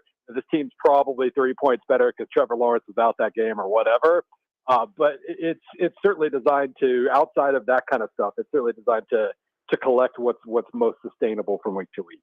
Bill Connelly, ESPN, here with us talking about the final 2020 preseason projections from S&P Plus. And you have 3 teams, the formula, has 3 teams that are projected to win more than 10 games, Alabama, Georgia, and Ohio State. I've heard you say before sometimes, hey, I don't always necessarily agree with what the formula says. This is the formula's projection. Do you agree with that? That I guess by proxy of S&P Plus, Alabama, Georgia, and Ohio State are at least by some margin the best teams in the country? Yeah, I mean, I think there are always surprises, obviously, and we'll see what comes about there. But I think for starting out, it's very clear. It's hard to disagree with that, really. We saw it with the poll rankings, too. There was a significant drop-off between 3 and 4. So I think it makes a lot of sense when we know what Alabama brings back. We know what Georgia brings back. Ohio State, obviously, they have some defensive questions to answer, but they start off with 2 of probably the 4 or 5 best offensive players in the country, and we know how they recruit. Their overall experience levels are kind of the highest they've ever been as far as, since I've been measuring things like returning production. So I do think it makes a lot of sense for them to start out on top. Again, there are always surprises, but at this stage in the game, I'm much more confident in those 3 programs than anybody else. You mentioned earlier this is about power rankings, not resume rankings. How does that help or hurt a team like Notre Dame, for which all they have is their resume? Well, I think this is proof that we can certainly measure these teams in different ways. They usually fall in that like number 7 to 9 range. Even when they're undefeated, they're usually 7th to 9th, which certainly tells you something about they're clearly good, but not necessarily they're never top 3 good. But no, I do think, their schedule this year is pretty interesting, especially it's not quite as strong as it's been in years past, and they're going to have a chance to get to 12-0, but a power ranking type thing will tell us, even if they get to 12-0, is it like how dangerous are they? And they're probably not going to be quite as dangerous as those top 3. Bill, I believe your formula has all 7 teams in the SEC West, and the top 28 are in the top 30. What does that mean for week to week in that division? Yeah, I mean, it means somebody's going to lose those games.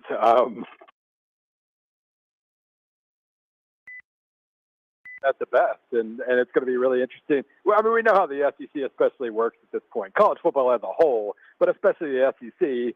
Gus Malzahn did a fantastic job at Auburn and still got run out of town the moment they had a genuine hiccup of a season. And the buyouts and like all this money is fake that's out there right now. We're just going to continue to pay good coaches not to coach our team. But it's going to be fascinating. I mean, Mississippi State, Ole Miss, Arkansas, LSU, Auburn, all of these teams are going to be very talented and have a lot to offer. And somebody's going to lose every time they play. Somebody's going 5-7. Bill, obviously last year, you look at what Georgia's defense was able to do, even though Stetson Bennett had an incredible year.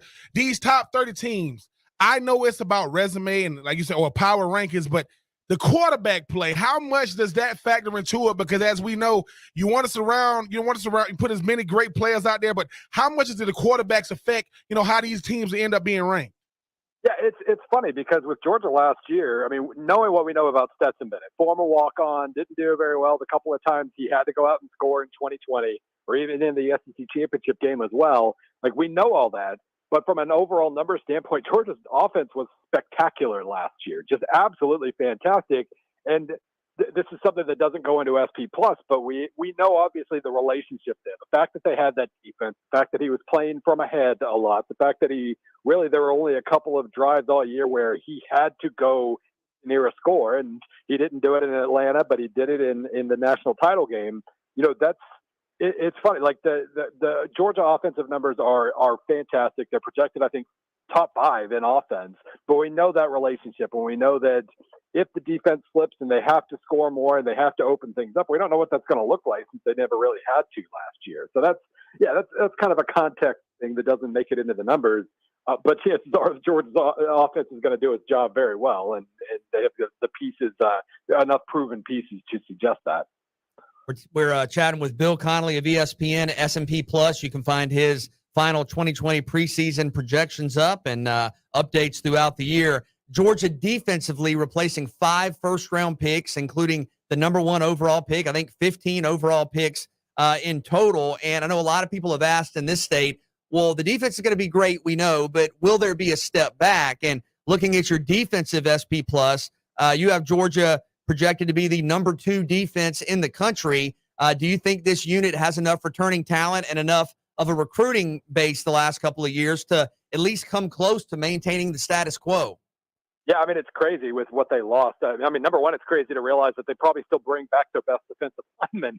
Jalen Carter is absolutely amazing, and that we know they have at least a couple of those kind of stalwarts at linebacker too. But no, I think what we see from a numbers standpoint over time is that at some point you earn the benefit of the doubt. Clemson's defense is the same way. I mean, we know that the Clemson defense and Georgia defense are going to play at extremely high levels. I think Georgia's ranked first in defensive SP Plus for 3 straight years.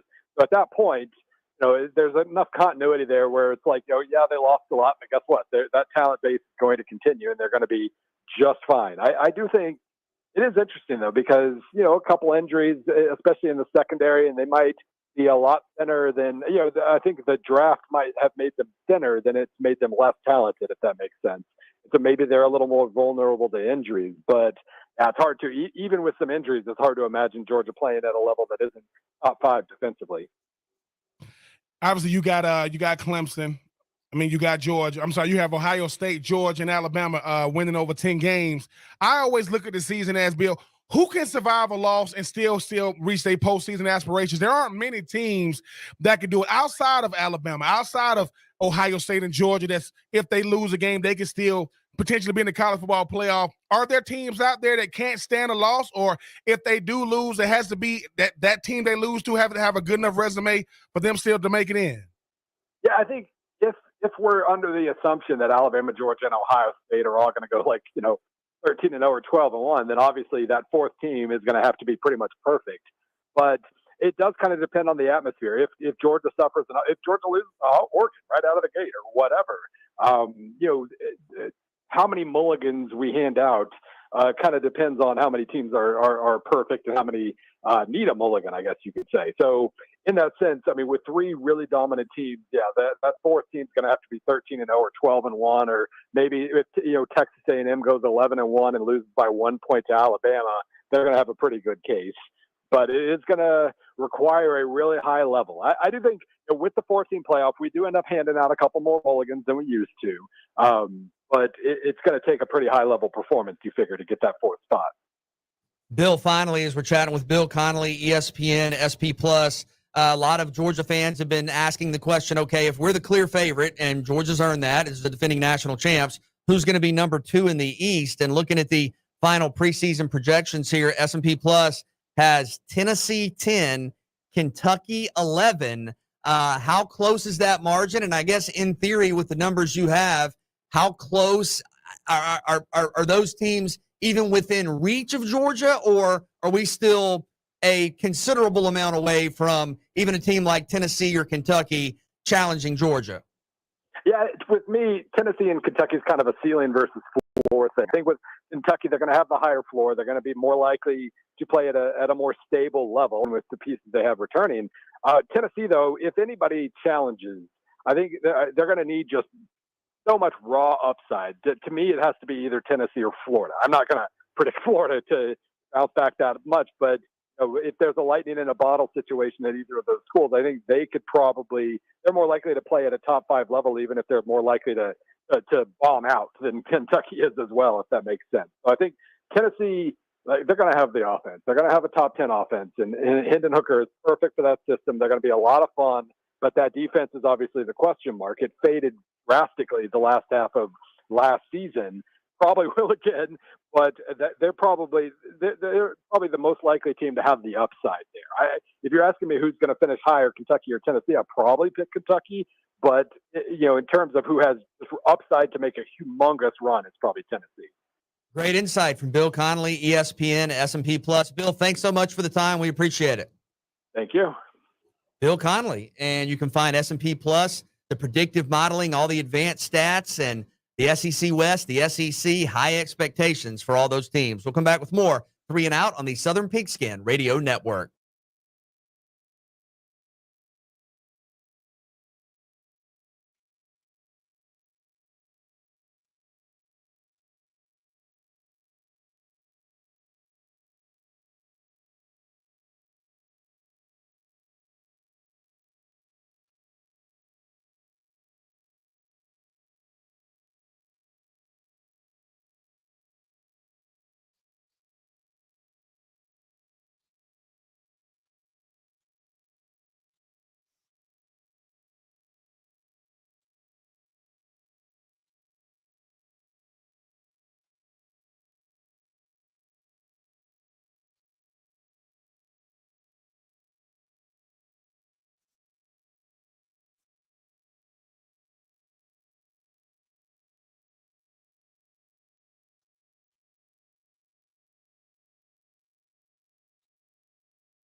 This is Tommy Bowden, and you're listening to 3 and Out with BJ, Ben, and Kevin. Good to have you back. Here it is, 3 and Out. Kevin, BJ, and Ben. Braves and Pirates coming up in just a little bit. We'll hand you off to the Braves here in about 7-8 minutes. But Braves win last night. The Yankees do their job, beat the Mets. Things looking good. And the troublemakers, Ben, I guess this is the latest. Everybody's got to have their meme, their nickname, what have you. It was like, hey, the ice cream shirt started making around. Now you got the troublemakers, which are, Michael Harris, Vaughn Grissom, and they've kind of got that moniker going there at the bottom of the lineup. Something was very interesting. I don't know if you guys saw this. Somebody put out a tweet about the production from the Braves lineup 1 through 3, 4 through 6, and 7 through 9 in terms of runs. It is almost the same at every single third of the lineup. And it was like, how does that even happen?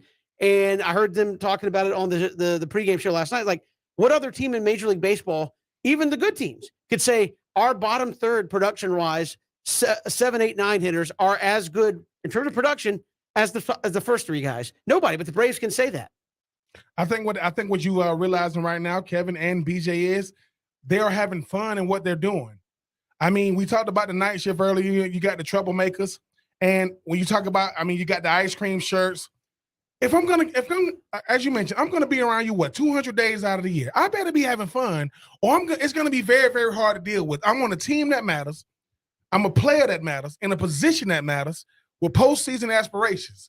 You want to know the makeup of a good team? I was just telling BJ, you got superstars, you got stars, you got role players, great teammates, every last one of them. Oh, you were breaking it down. I was taking notes. That was a classic Ben Troop speech coming to a campus near you. That was great. No, what happens is, though, BJ, is I think the thing about You're Grissom, exactly right. Well, the thing about Grissom and Harris is, I was always told, it's whatever make a player tick, right? Don't take that away from him or her. And as long as you're a good player, right, it only adds to it. Michael Harris, now everybody trying to count to see how many times he's going to say meow in a freaking post-game press conference. Grissom, he got that $1 million smile, but he's also, we've seen some incredible base running from Grissom, as of late. We look at Michael Harris, what he's doing with his bat, and we forget, my kid plays soccer, right? She's 10 years old. She ain't the average 10-year-old. And when people see her, one of the parents say, well, Ben, the problem is because she's playing with 11 to 12-year-olds, she doesn't look like a 10-year-old. I feel the same way. I'm not comparing my child to Grissom and Harris by no means. We forget the fact both of them only been here about 3 months. And that's together. Grissom only been here, less than a month. When you can come into a lineup and not look like what you are, a rookie, you are doing it. Strider, guys are cutting their stash and looking like Strider, trying to be in the gym, doing lower leg workouts, trying to get the quad. To me, that's the sign of a good team is when, 1, people arguing about you. 2, I'm trying to get it. I don't even want to know how many trouble. Listen, they also, usually you hear the word troublemaker, ain't a good thing, but at least they trying to take something that's supposed to be bad and trying to switch into something good. They troublemakers in a good way. I'm happy they play for the Braves because, like I said, I don't know what team got the best personalities on every squad. They got the top, the bottom, and I'm going to say this again. I don't know what's going to happen in the offseason. I do think Max Fried is going to get a new deal. If Dansby Swanson, I'm not trying to start the rumors, if he's no longer a Brave, I guarantee you it will not be a bad ending. He's going to say, man, this team is giving me everything I could possibly ask for. And if the guy replacing me is Grissom, hey, now I would love to have Dansby back, but we'll see what happens when you got a guy like Grissom who he's trying to get to that cheese. He was talking to Michael Harris. What I got to do? Listen, man, just be yourself, keep hitting home runs, Michael Harris is like, I played in the big leagues for 2 months and got an 8-year deal. And what's impressed me about those guys the most is not just the production, okay? Production is one thing. And, Kevin, you were talking about how it's kind of even throughout the lineup, and that's remarkable. But when the game has been on the line, 8th inning, 9th inning, extra innings, it's Michael Harris with a double. It's Vaughn Grissom with a single. It's one of those guys squeezing a walkout to extend the inning. It's somebody scoring on a double from first base. It's been the little things and it's been the moments. And to me, that's been so amazing to watch from such a young team, such young players. Ben, you mentioned Max Fried. Max goes tonight. Kevin, I told you yesterday, Ben, I think you got to sweep the Pirates. It is what it is. Atlanta is a World Series contender. Pittsburgh has not much to play for right now. You have Max Fried on the mound against JT Brubaker. Brubaker's 3-10. Now, a lot of that's probably because he plays for Pittsburgh, but still, Max Fried is 11-4 with a 2.6 ERA. Got to win tonight. And I think if you win tonight, there's a fair chance the Yankees beat the Mets. Then it's 2 games. I mean, We're laughing. We're Yeah. all Yankees fans right now. We are rooting for the evil empire for the right reasons. You're not going to hear that too many times, but like you said, BJ, impact is one thing. Production is one thing. Impact is everything. And the guys are doing it with flair. They're having fun. And Kevin, they winning close games. The 2-1 games, that's baseball. Yeah, that was a tough game. That's baseball. It used to be, like I said, the month of June. The story this year is the month of June and the rookies. That's what I'm remembering the most. You still got a lot of season to go, but the month of June, they was able to turn it around, and these rookies are getting to find a way to get it done. I don't know who's going to win Rookie of the Year because Strider, Grissom, and Harris obviously is making the case. Well, I don't know. Well, I guess he will by the end of the year, but yeah, I think Michael Harris and Spencer Strider is your front runner. Vaughn Grissom, I don't think is. When you start comparing service time, those other two guys have been around for a little while longer than what he will have been. But yeah, I think it's going to be one of those guys. But the fact that you have young guys come in and, as Ben has talked about, the moment's not too big. That's a rare thing to find in professional sports. But again, I thought the whole point of working this thing back against the Mets was stay in the rearview mirror, because at the end of the day, Ben has said this 100 times. It is the Braves who are the 4-time NL East champions. They are the defending World Series champions. It is on the Mets to stay there and keep the Braves away from them. And I think that as long as the Braves stay within striking distance, can stay within a game and a half, 2 games, the Mets have to be saying, what do we got to do to put them away? The Braves never lose. That whole meme, it's like, yeah. This isn't the goal. I understand that. But the Braves are only extending that lead for the first place wild card. I know that's not the main goal, right? But it is important to realize, I think it's 8.5 or 9 now in that race. So there's a lot to play for Atlanta. And if you put the pressure on the Mets, again, until you don't do it, Clemson, you are the team that Mets, right? Until you don't Met the season away, you are the Mets. And people say, well, this team's different. Is it? Scherzer and DeGrom. It sure looks good, but until you finish the deal and put the Braves away, you're still the Mets. And that's, something you got to contend with. The Braves dealt with that up until last year. Oh, you're a good team. Can't win a World Series, though. You're known as the team that wins the division all the time and never the World Series. Well, they put that to bed a little bit last year. Braves and Pirates coming up next. We'll see you tomorrow after Braves baseball here on 3 and Out.